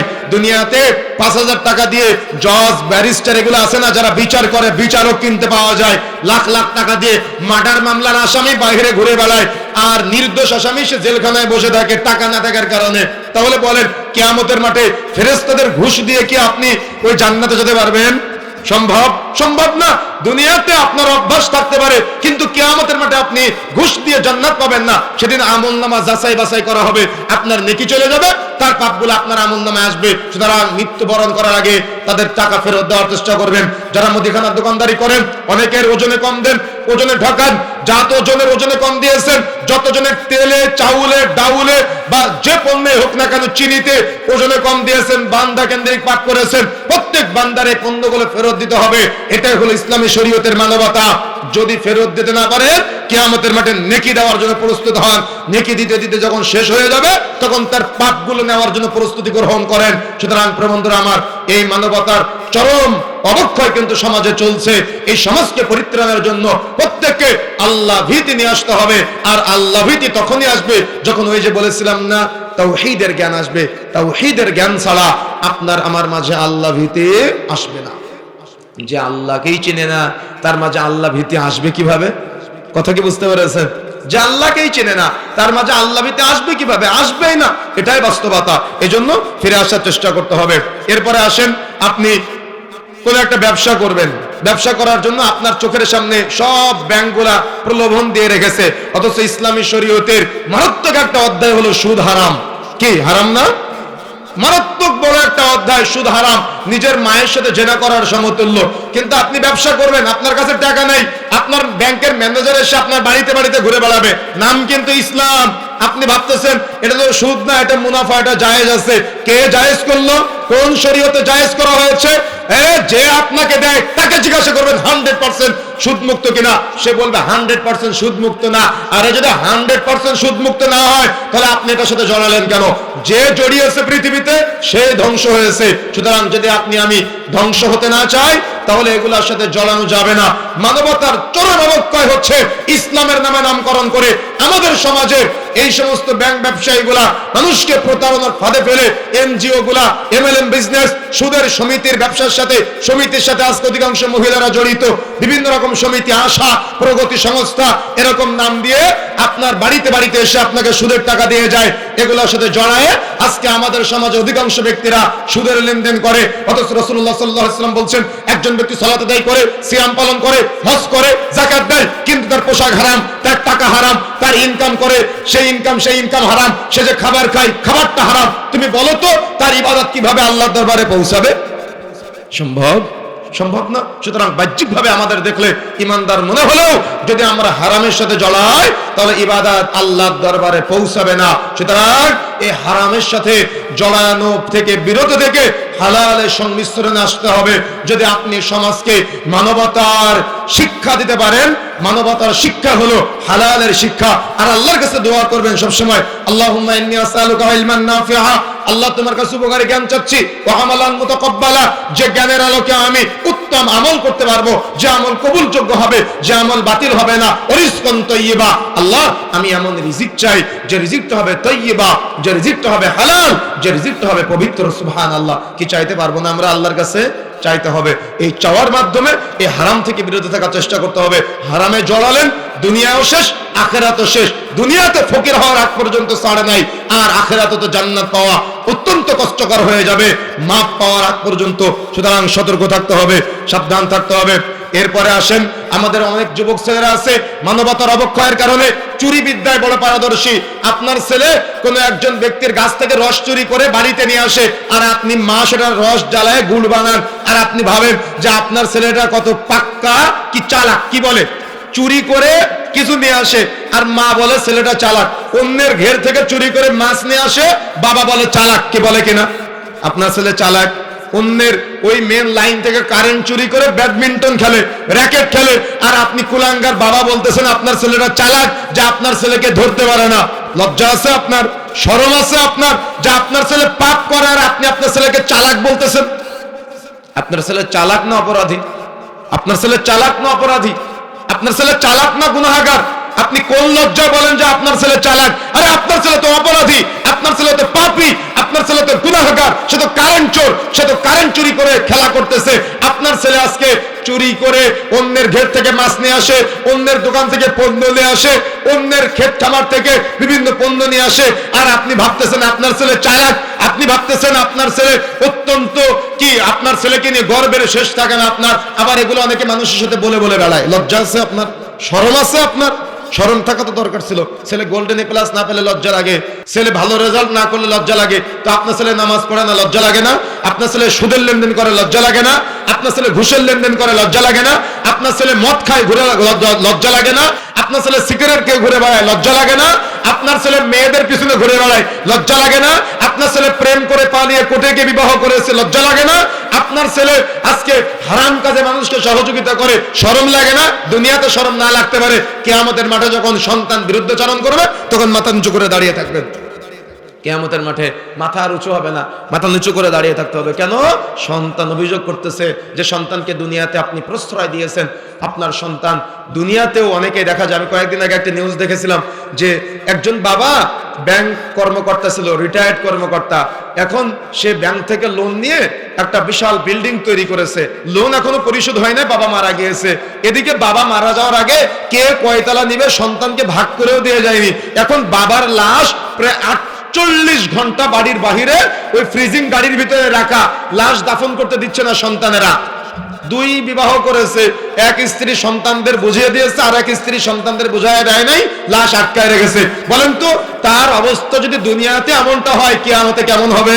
আল্লাহ রাসূল বলেছে কিয়ামতের মাঠে দাঁড়াবে, এক কাঁধ উঁচু হবে আর এক কাঁধ ধুলায় গড়াগড়ি খাবে। কিয়ামতের মাঠে দেখলে বোঝা যাবে ইনসাফ প্রতিষ্ঠা করতে পারে নাই।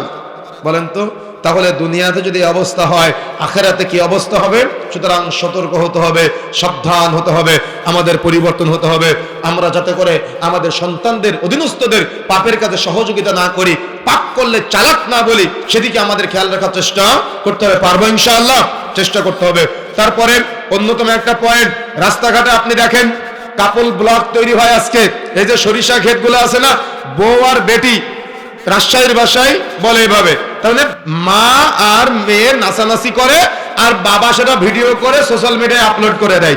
আমাদের বোনেরা আজকে টিকটকার হতে চায়, ফেসবুকার হতে চায়, ইউটিউবার হতে চায়। জানি না আপনাদের ভাদিয়ালিতে আছে কিনা, তবে বিভিন্ন জায়গাতে আছে।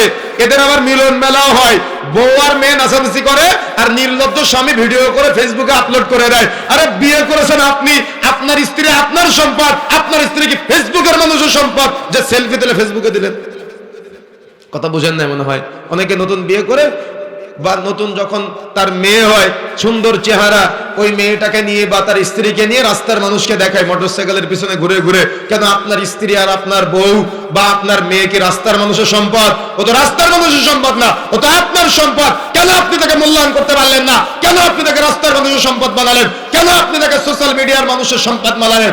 যার কারণেই তো আপনার স্ত্রী জানে না যে কার সামনে পর্দা করতে হয়, কার সামনে পর্দা করা লাগে না। আচ্ছা, এখানে বলেন তো, বলেন, নারীর সৌন্দর্য দেখতে পারে কে?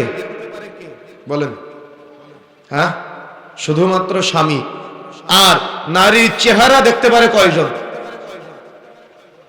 চেহারা কয়জন দেখতে পারে? সৌন্দর্যের কথা বলি না, সৌন্দর্য স্বামী উপভোগ করতে পারে, কিন্তু চেহারা কয়জন দেখতে পারে? তার মাহারাম কয়জন?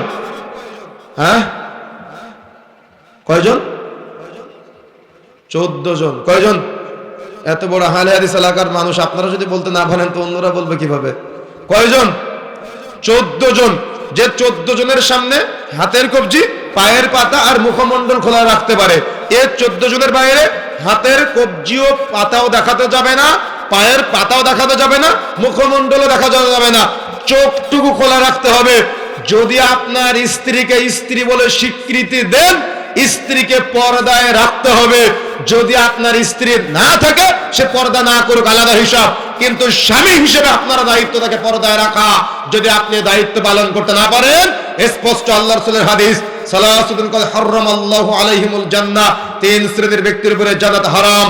তার মধ্যে 3 নম্বরটা হচ্ছে দাইয়ুস। দাইয়ুসকে আল্লাযী ইয়াকুররু ফি আলিহিল খাবাস, যে তার পরিবারে পর্দা যেন রাখতে পারে না, তার জন্য জান্নাত হারাম। যদি রাস্তার ধারে বাড়ি হয়, পাঁচিল দিয়ে আপনার স্ত্রীর পর্দার হেফাজত করতে হবে।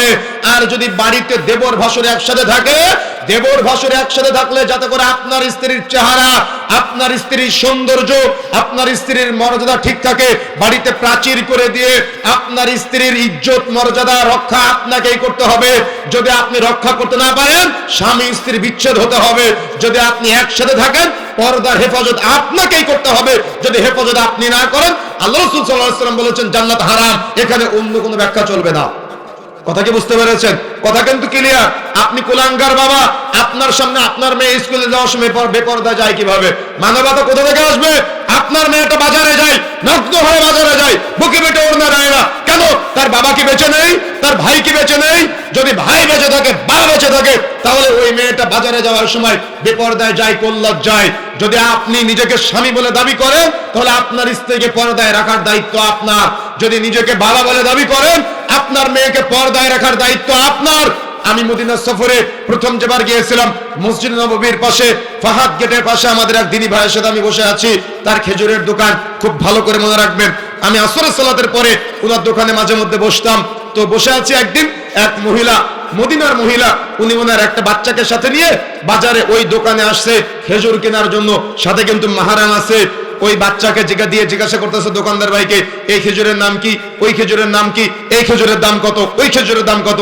মহিলা দোকানদারের সাথে কথা বলে না। ভালো করে মনে রাখবেন, ব্রেনে ভালো করে বোঝার চেষ্টা করবেন। মহিলা কথা বলে না, বাচ্চাকে দিয়ে কথা বলাচ্ছে।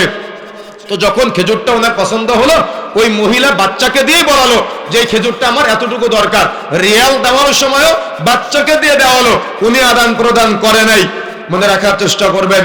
আমি ওই মহিলা চলে যাওয়ার পরে চট্টগ্রামের দিনী ভাই, উনাকে জিজ্ঞাসা করলাম যে ভাইজান, আপনি আজনবী, মানে যারা বাইরে থেকে আসে তাদেরকে আজনবী বলে, তো আপনি বাহিরে থেকে এসেছেন, এই জন্য কি আপনাকে আপনার সাথে মহিলা কথা বললো না, অহংকার করে না? বিষয়টা কিসে কি? আমার ভাবনা এটা, যে মহিলা কেন কথা বললো না আপনার সাথে, অহংকার করে না কিসে কি?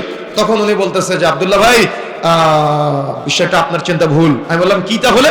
বলতেছে মদিনার মহিলারা এতটা পরহেজগার যে ওই যাতে করে তাদের কণ্ঠের পর্দার বরখেলাপ না হয়, এজন্য ওরা কোনো পরপুরুষের সাথে কথা বলে না, দোকানদারদের সাথে কথা বলে না। কেন? কণ্ঠের একটা পর্দা আছে ইসলামে। কিন্তু আপনার স্ত্রী আর আপনার মেয়ে, সে ওই কুরবানির ঈদের 3 দিন আগে আর রোজার ঈদের 15 দিন আগে থেকে ওই ঈদের আগের দিন পর্যন্ত মার্কেটে যায় আর দোকানদারের সাথে ভাইয়া ভাইয়া করতে করতে দরদাম করে। তাহলে বলেন, আপনার এই পরিবার কিভাবে আদর্শিত পরিবার হতে পারে?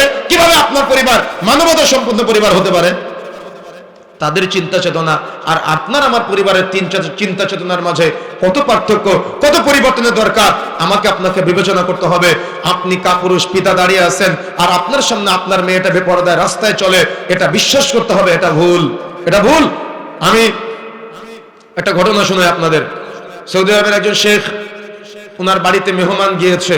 মেহমান যাওয়ার পরে ওরা কতটা তাদের মেয়েকে নিয়ে সেন্সিটিভ দেখেন। ছোট্ট বাচ্চা 2-5 বছর বয়স হবে, বুঝে, হালকা পাতলা বুঝে এমনটা। তো আমাদের একজন শেখ, ওই বাঙালিদের স্বভাব যে বাচ্চা দেখলে ডাকা, স্বভাব না এটা? তো আমাদের একজন শেখ, উনি বাচ্চা দেখে ডাক দিছে। তো ডাক দেওয়ার পরে বাচ্চাটা কোলে এসে বসছে। তো অ্যারাবিয়ান শেখ উনি এসে দেখে, বিষয়টা দেখে উনি অনেক রেগে গেলেন, বাচ্চাকে নিয়ে ভিতরে চলে গেলেন।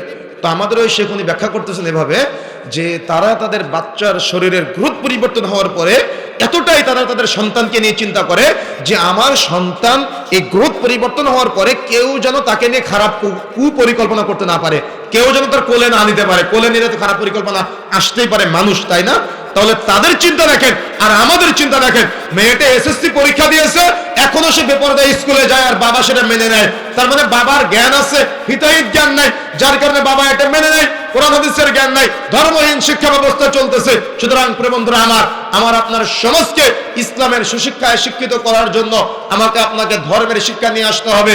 আপনার স্ত্রী বাহিরে যেতে পারে, মাহরামের সাথে যাবে, হাত মোজা পরে যাবে, পা মোজা পরে যাবে, মুখমণ্ডল ঢেকে যাবে।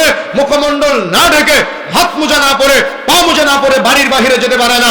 সেখানে পর পুরুষের সাথে গল্প করে কিভাবে, দেবর ভাসুরের সাথে গল্প করে কিভাবে, বাজারে একা একা যায় কিভাবে। আপনি বেঁচে থাকা অবস্থা যেন আজকের পরে এটা না হয়। জীবনে যা হয়েছে হয়েছে, পিছনে সব ভুলে গিয়ে আজকে তওবা করলে আল্লাহ রাসূল বলেছে এতদিন যা ভুল করেছেন ইসলাম অফার দিয়েছে, সব ভুল থেকে আল্লাহ সুবহানাহু ওয়া তাআলা আপনাকে তওবা করার সাথে সাথে ক্ষমা করে দিবে। সুতরাং তওবা করে আজকে থেকে মৃত্যুর আগ পর্যন্ত এই পরিবর্তনের নিয়তেই থাকতে হবে। যদি আপনি নিজেকে ঈমানদার দাবি করেন, সুতরাং এই প্রচেষ্টা অব্যাহত থাকতে হবে। তাহলে আপনি উত্তম সমাজ গঠন করতে পারবেন, তা না হলে মানবতার চরম অবক্ষয় দেখা যাবে। এরপরে আসেন, আপনি আপনার সমাজে আপনার পার্শ্ববর্তী যে ভাইয়েরা আছে, পার্শ্ববর্তী ভাই অর্থাৎ আপনার প্রতিবেশী, প্রতিবেশীর সাথে আপনি কোন একটা আদান প্রদান করবেন।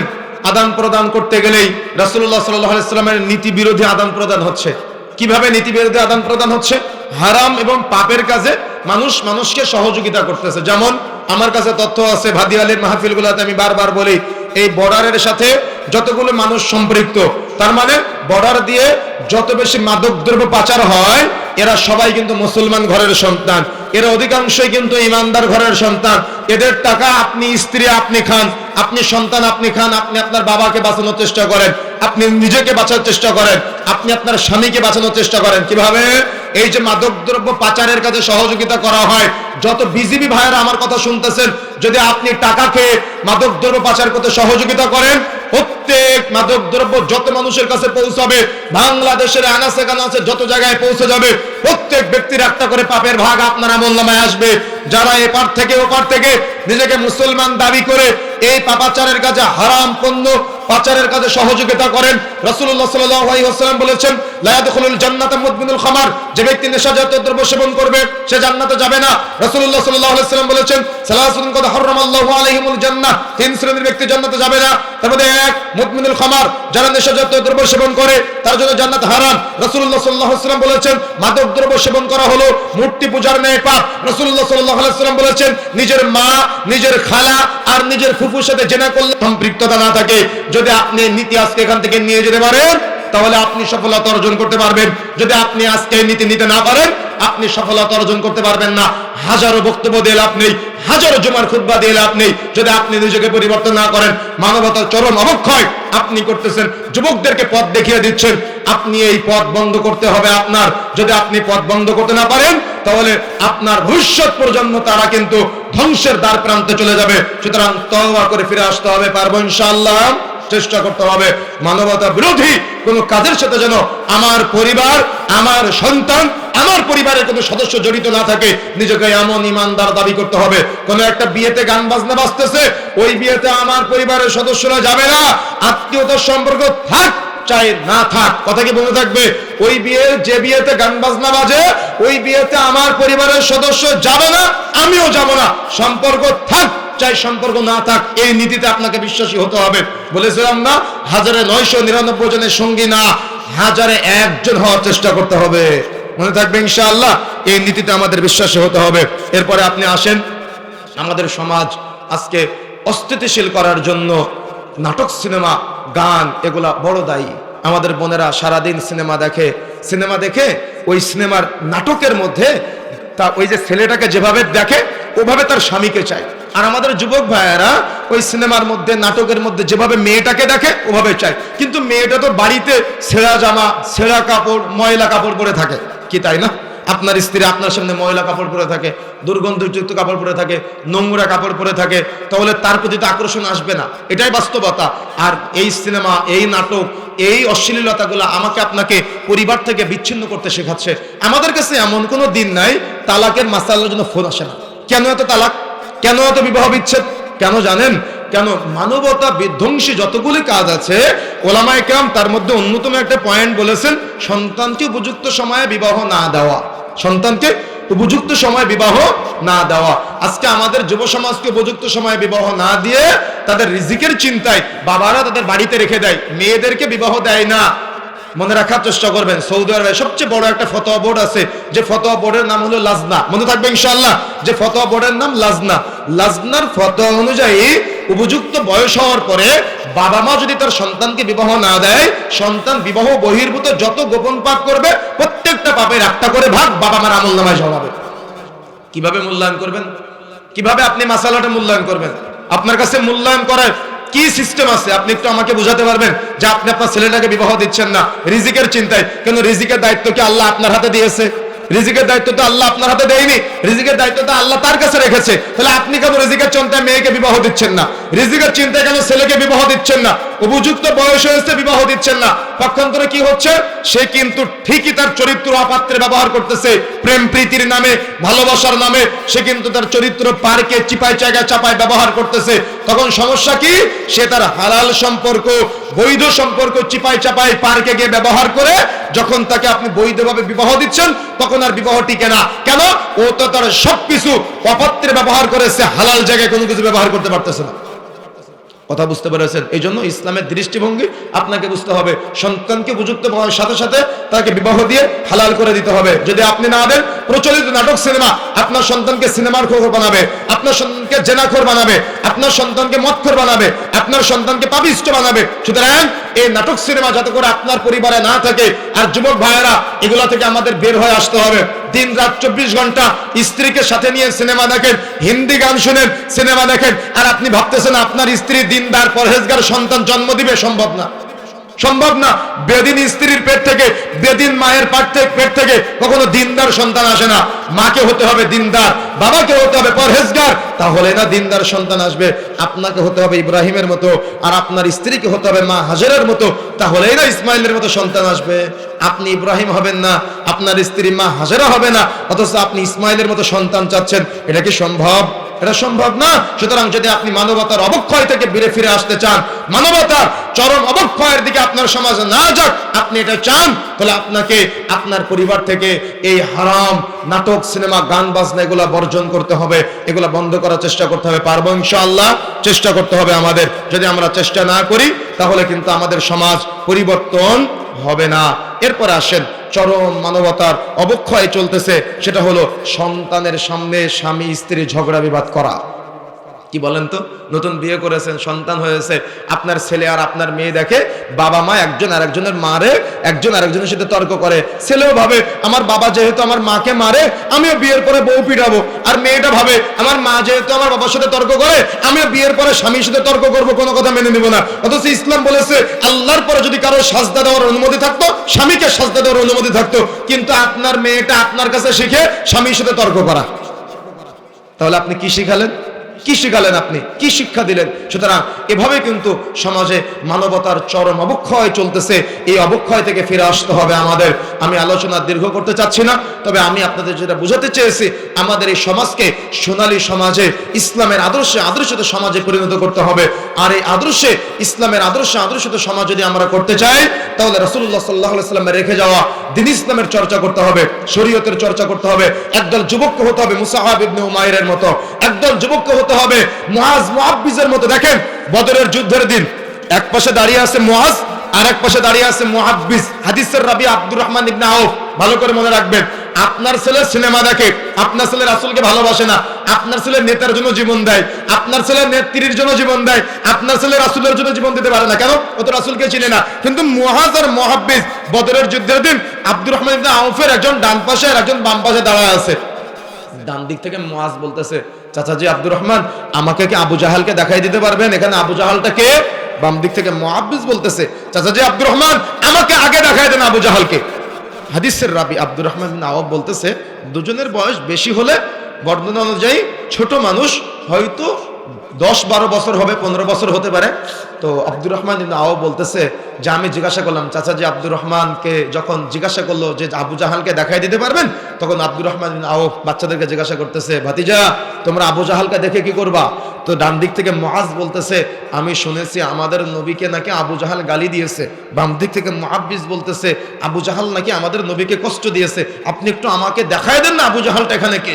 তো যেই মুহূর্তে আব্দুর রহমান বিন আওফ ভাবতেছে যে আবু জাহালকে দেখাই দিলে এরা আবার কি করতে পারে, তো দেখাই দিল ওই যে ঘোড়ায় ঘুরে বেড়াচ্ছে, ওটা হলো আবু জাহাল।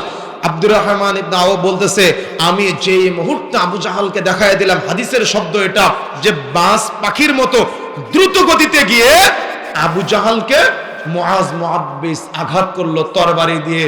তারপরে আবু জাহাল নিহত হয়েছে অন্য ব্যক্তির হাতে। তার মানে প্রথমে আঘাত করেছে মুআজ মুহাদ্দিস। তাদের চিন্তা ছিল যে আবু জাহাল আমাদের নবী মুহাম্মদ সাল্লাল্লাহু আলাইহি ওয়াসাল্লামকে গালি দিয়েছে, আর আপনার সন্তান মুহাম্মদ সাল্লাল্লাহু আলাইহি ওয়াসাল্লামকে চিনে না, আপনার মেয়েটা মুহাম্মদ সাল্লাল্লাহু আলাইহি ওয়াসাল্লামের আদর্শ মানে না, আয়েশা রাদিয়াল্লাহু তাআলা আনহাকে চিনে না, খাদিজা রাদিয়াল্লাহু তাআলা আনহাকে চিনে না, উম্মুল মুমিনিনদের চিনে না, ইসলামের প্রথম নারী সাহাবীদের তারা চিনে না। তাহলে আপনার মেয়েটা ইসলামের আদর্শ পাবে কিভাবে? আপনার সন্তান জান্নাতের সুসংবাদ প্রাপ্ত সাহাবীদের জীবনী জানে না, আপনার ছেলেটা আবু বকরের জীবনী জানে না, আপনার সন্তান উমরের জীবনী জানে না, আপনার সন্তান উসমানের জীবনী জানে না, আপনার সন্তান আলী রাদিয়াল্লাহু তাআলা আনহুর জীবনী জানে না। তাহলে আপনার সন্তান কিভাবে সাহাবায়ে কেরামের মতো হবে বলেন? তাদের সম্পর্কে জানতে হবে, তাদের সম্পর্কে ইলম অর্জন করতে হবে, তাদের সম্পর্কে জ্ঞান অর্জন করতে হবে। তা না হলে এই সমাজ কিন্তু আদর্শিত সমাজ থেকে বের হয়ে যাবে।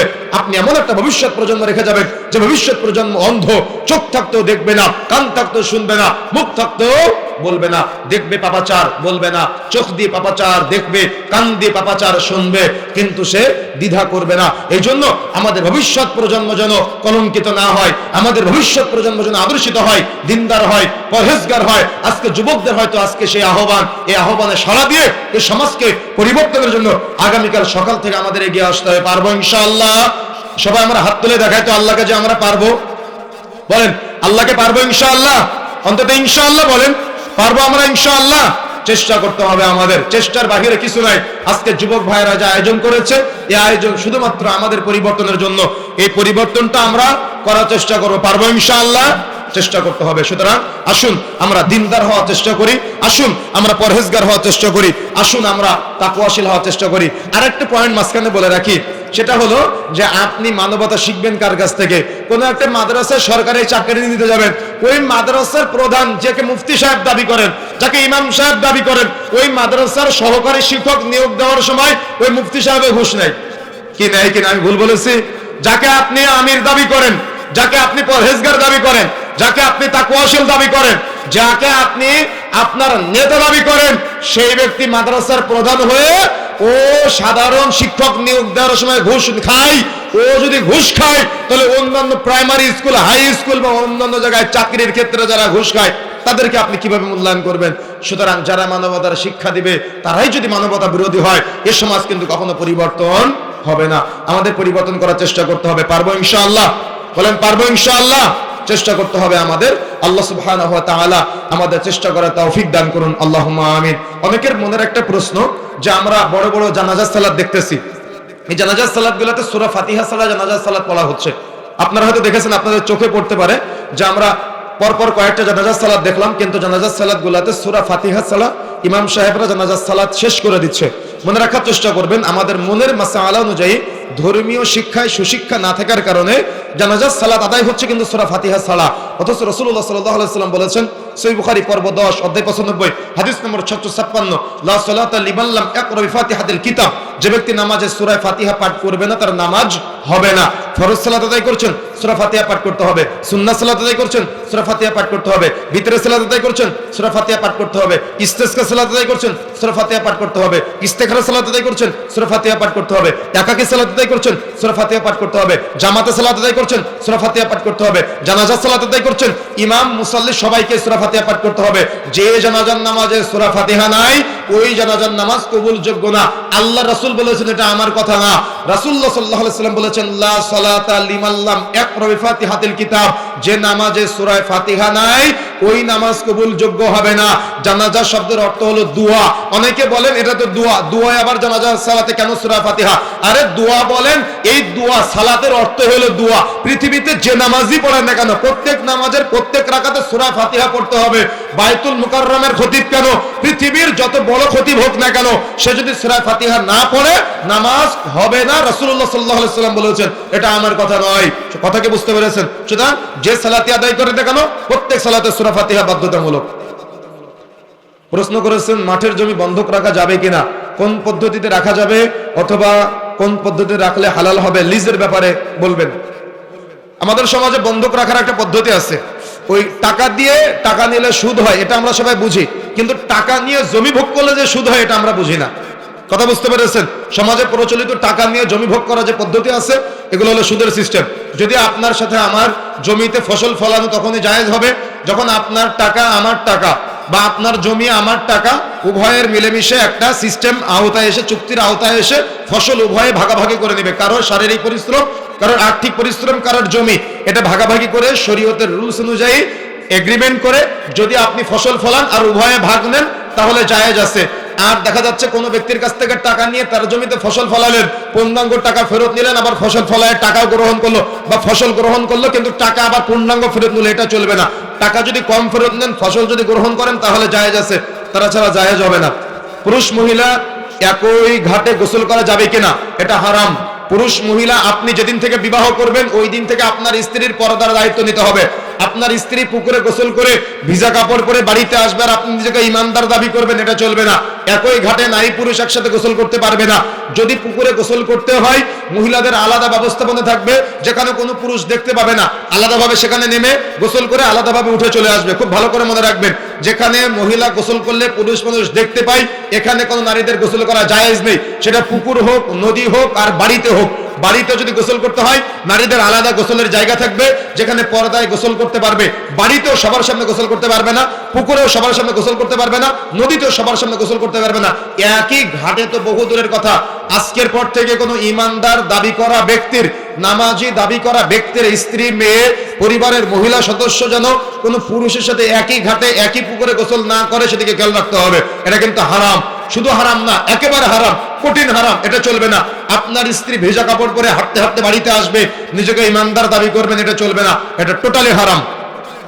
আমরা স্বামী স্ত্রী দুই সন্তান নামাজি, আমরা স্বামী স্ত্রী ও দুই সন্তান, স্বামী নামাজি স্ত্রী বেনামাজি, সন্তান দুইজন বেনামাজি। তবে ওই বেনামাজি স্ত্রীর হাতে রান্না খাওয়া যাবে কিনা? যদি স্ত্রী পূর্ণাঙ্গ নামাজ অস্বীকার করে, রাসূলুল্লাহ সাল্লাল্লাহু আলাইহি ওয়াসাল্লাম বলেছেন সে কাফের, তার সাথে আপনার বিবাহ টিকবে না, তাকে সংসার থেকে বের করে দিতে হবে। খুব ভালো করে বুঝবেন, স্বামী সালাত আদায় করে, স্ত্রী সালাত আদায় করে না, স্ত্রী সালাত আদায় করে, স্বামী সালাত আদায় করে না। একজন কুফরি করলো, রাসূলুল্লাহ সাল্লাল্লাহু আলাইহি ওয়াসাল্লাম বলেছেন মান তারাকা সালাত ফাকাদ কাফারা, যে ব্যক্তি সালাত তরফ করলো সে কুফরি করলো। আর কাফেরের সাথে কোনো মুসলিমের সংসার টিকে না। সুতরাং আজকের পরে নতুন করে আপনার সংসার শুরু করতে হবে। স্বামী স্ত্রী সালাত আদায় করতে হবে, সন্তানকে সালাত আদায় করতে বাধ্য করতে হবে, দাওয়াত পৌঁছে দিতে হবে। যদি সন্তান সালাত আদায় না করে, তাহলে পিটিয়ে সালাত আদায় করাতে হবে। স্ত্রী সালাত আদায় না করলে স্ত্রীকে আপনি জোর করে সালাত আদায় করাবেন, তাকে দাওয়াত দিবেন। স্বামী যদি সালাত আদায় না করে, তাহলে স্ত্রী হিসেবে আপনি তাকে সালাতের দাওয়াত দিবেন। যদি স্বামী সালাত পরিত্যাগ করে, সালাত অস্বীকার করে, ওই স্বামীর সাথে আপনি বিবাহ বিচ্ছেদ করে অন্য জায়গায় বিবাহ করে নেবেন। এটা হলো ইসলামী শরীয়তের হালাল বৈধ পন্থা পদ্ধতি। নারীদের তালাক চাইতে পারে, তালাক চাওয়ার যতগুলো অধিকার আছে তার মধ্যে অন্যতম একটা অধিকার হলো, স্বামী যদি আল্লাহ দ্রোহিতা করে, আল্লাহকে অস্বীকার করে, রাসূলুল্লাহ সাল্লাল্লাহু আলাইহি ওয়াসাল্লাম রেখে যাওয়া কোনো ইবাদতকে অস্বীকার করে, ওই স্বামীর সাথে বিবাহ টিকে না, তার কাছে বিবাহ বিচ্ছেদ অর্থাৎ তালাক চেয়ে মোহর ফেরত দিয়ে অন্য জায়গায় বিবাহ করে সংসার করতে হবে। ইসলামী শরীয়তের মাসালা ক্লিয়ার। তবে একজন ব্যক্তি মাঝে মধ্যে সালাত আদায় করে, দুই ওয়াক্ত সালাত পরিত্যাগ করে, তাকে কাফের বলা যাবে না। এটা হলো উলামায়ে কেরামের মাসআলা অনুযায়ী। সুতরাং তারা গুনাহগার, তওবা করার সুযোগ আছে, সুযোগ করে দিতে হবে। তবে যদি অস্বীকার করে, সালাত আদায় করে না, অস্বীকার করে, হেয় প্রতিপন্ন করে, তার সাথে সংসার করা যাবে না। ওই সন্তানের ভরণ পোষণ আপনি করবেন না। আশা করি কথা বুঝতে পেরেছেন। সুতরাং আপনার জন্য নসিহা, আপনার স্ত্রীকে দাওয়াত দিবেন যাতে করে সে কন্টিনিউ করে সালাত। আর যদি সে অস্বীকার করে, তার সাথে সংসার টিকিয়ে রাখা যাবে না। আশা করি কথাগুলো বুঝতে পেরেছেন। মানবতার অপক্ষয়ের উপরে যে কথাগুলো বলেছি, আল্লাহ সুবহানাহু ওয়া তাআলা আমি সহ আমাদের সবাইকে আমলে বাস্তবায়ন করার তৌফিক দান করুন, বলেন আমিন।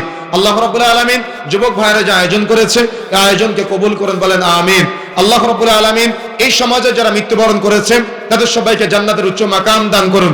যারা অসুস্থ আছে তাদের সবাইকে শিফায়ে কামিলা আজেলা দান করুন, বলেন আমিন। এই সমাজে যারা এখনো দিন বুঝে নাই, দিন মানে নাই, দিন জানে নাই, তাদের দিন জানার, দিন বুঝার, দিন মানার তৌফিক দান করুন, বলেন আমিন। যারা হালাল উপার্জন এখনো শিখে নাই তাদেরকে হালাল উপার্জন করার তৌফিক দান করুন, বলেন আমিন। যারা মাহফিলের আয়োজন করেছে, সম্মেলনের আয়োজন করেছে, আল্লাহ রাব্বুল আলামিন তাদের এক একজন দিনদার, পরহেজগার, তাকওয়াশীল হিসেবে কবুল করুন, আল্লাহুম্মা আমিন। অনেকেই দোয়া চেয়েছেন, অর্থ দান করেছেন। আমি নাম বলে দোয়া করা পছন্দ করি না, এজন্য নাম বললাম না। যারা দোয়া চেয়েছেন আল্লাহ রাব্বুল আলামিন তাদের দোয়া কবুল করুন। তারা যে মনের আশায় দান করেছেন তাদের দানগুলোকে কবুল করুন, তাদের সাদাকাগুলো কবুল করুন, বলেন আমিন। আল্লাহ রাব্বুল আলামিন আমাদের সবাইকে এভাবে জান্নাতে একসাথে বসার তৌফিক দান করেন, বলেন আমিন। কি এখনো আমিন বললেন না? জান্নাতে বসতে চান না? আল্লাহ রাব্বুল আলামিন আমাদের সবাইকে যেন একসাথে জান্নাতে বসার তৌফিক দান করেন, বলেন আমিন। ও আরো প্রশ্ন আছে? ঘরের ভিতরে বাথরুম থাকলে নামাজ হবে কি? ঘরের ভিতরে বলতে যদি সাইডে থাকে, গোসলখানা এবং কবরস্থানে নামাজ হয় না। গোসলখানা যদি সাইডে থাকে নামাজ হবে, কিন্তু গোসলখানায় বা বাথরুমের ভিতরে দাঁড়িয়ে সালাত হবে না। কথা কি বুঝতে পেরেছেন? যদি বাহিরে থাকে, আলাদা দরজা থাকে, সালাত হবে, সমস্যা নেই। তবে যারা নতুন বাড়ি বানাবেন, আমি বিভিন্ন দেশে দেখেছি মুসলিমরা তারা তাদের বাড়িতে একটা নামাজের জায়গা রাখে, একটা ওযুর আলাদা জায়গা রাখে। দেখবেন হিন্দুদের বাড়িতে গেলে তাদের বাড়িতে পূজার জায়গা থাকে, ঠাকুর রাখার জায়গা থাকে। আপনি মুসলমান, আপনার বাড়িতে নামাজের জায়গা নাই। নামাজ পড়তে চাইলে ছবিওয়ালা ঘরে নামাজ পড়তে দেন আমাদেরকে। শরম লাগে না? নামাজ যারা বাড়ি বানাবেন, নামাজের মুসাল্লা রাখবেন বাড়িতে। যারা বাড়ি বানাবেন, বাথরুমের পাশাপাশি আলাদা ওযুর জায়গা রাখবেন। কথা বুঝতে পেরেছেন? যেন আপনার বাড়ি দেখলে মুসলমানের বাড়ি মনে হয়। এই সিস্টেম চালু করার চেষ্টা করতে হবে আমাদের। একজনের 4টি পুত্র সন্তান, তারা 4 জনই সাবালক, তবে স্বামী স্ত্রীর 5 ওয়াক্ত নামাজি, কিন্তু 4টি সন্তান বেনামাজি। ওই বেনামাজি সন্তানদের বাজার ও টাকা পয়সা নেওয়া যাবে কিনা সন্তানদের বলতে হবে, তোমরা যদি নামাজ না পড়ো তাহলে তোমাদের টাকা আমরা খাবো না, বা তোমরা যদি হালাল ইনকাম না করো তোমাদের ইনকামের টাকা আমরা খাবো না। অন্য কোনো পদ্ধতিতে টাকা উপার্জন করে সেই টাকা খাওয়ার চেষ্টা করতে হবে। বেনামাজির হাতের রান্না খাওয়া থেকে বিরত থাকা উচিত, এটা হলো উত্তম। বেনামাজির হাতের রান্না খাওয়া ঠিক না, বেনামাজির ইনকাম করা টাকা খাওয়া অর্থাৎ অর্থ ভোগ করা উচিত না। বেনামাজির সাথে সংসার করা উচিত না, বেনামাজির সাথে বন্ধুত্ব করা উচিত না, বেনামাজির সাথে সম্পর্কের আদান প্রদান করা উচিত না। বেনামাজি মানে ও কিয়ামতের মাঠে নিশ্চিত জাহান্নামী। কথাকে বুঝতে পেরেছেন? কেন? রাসূলুল্লাহ সাল্লাল্লাহু আলাইহি ওয়াসাল্লাম বলেছেন কিয়ামতের মাঠে সর্বপ্রথম হিসাব নেওয়া হবে নামাজের। যদি নামাজের হিসাব ঠিক না হয় সমস্ত আমল বরবাদ।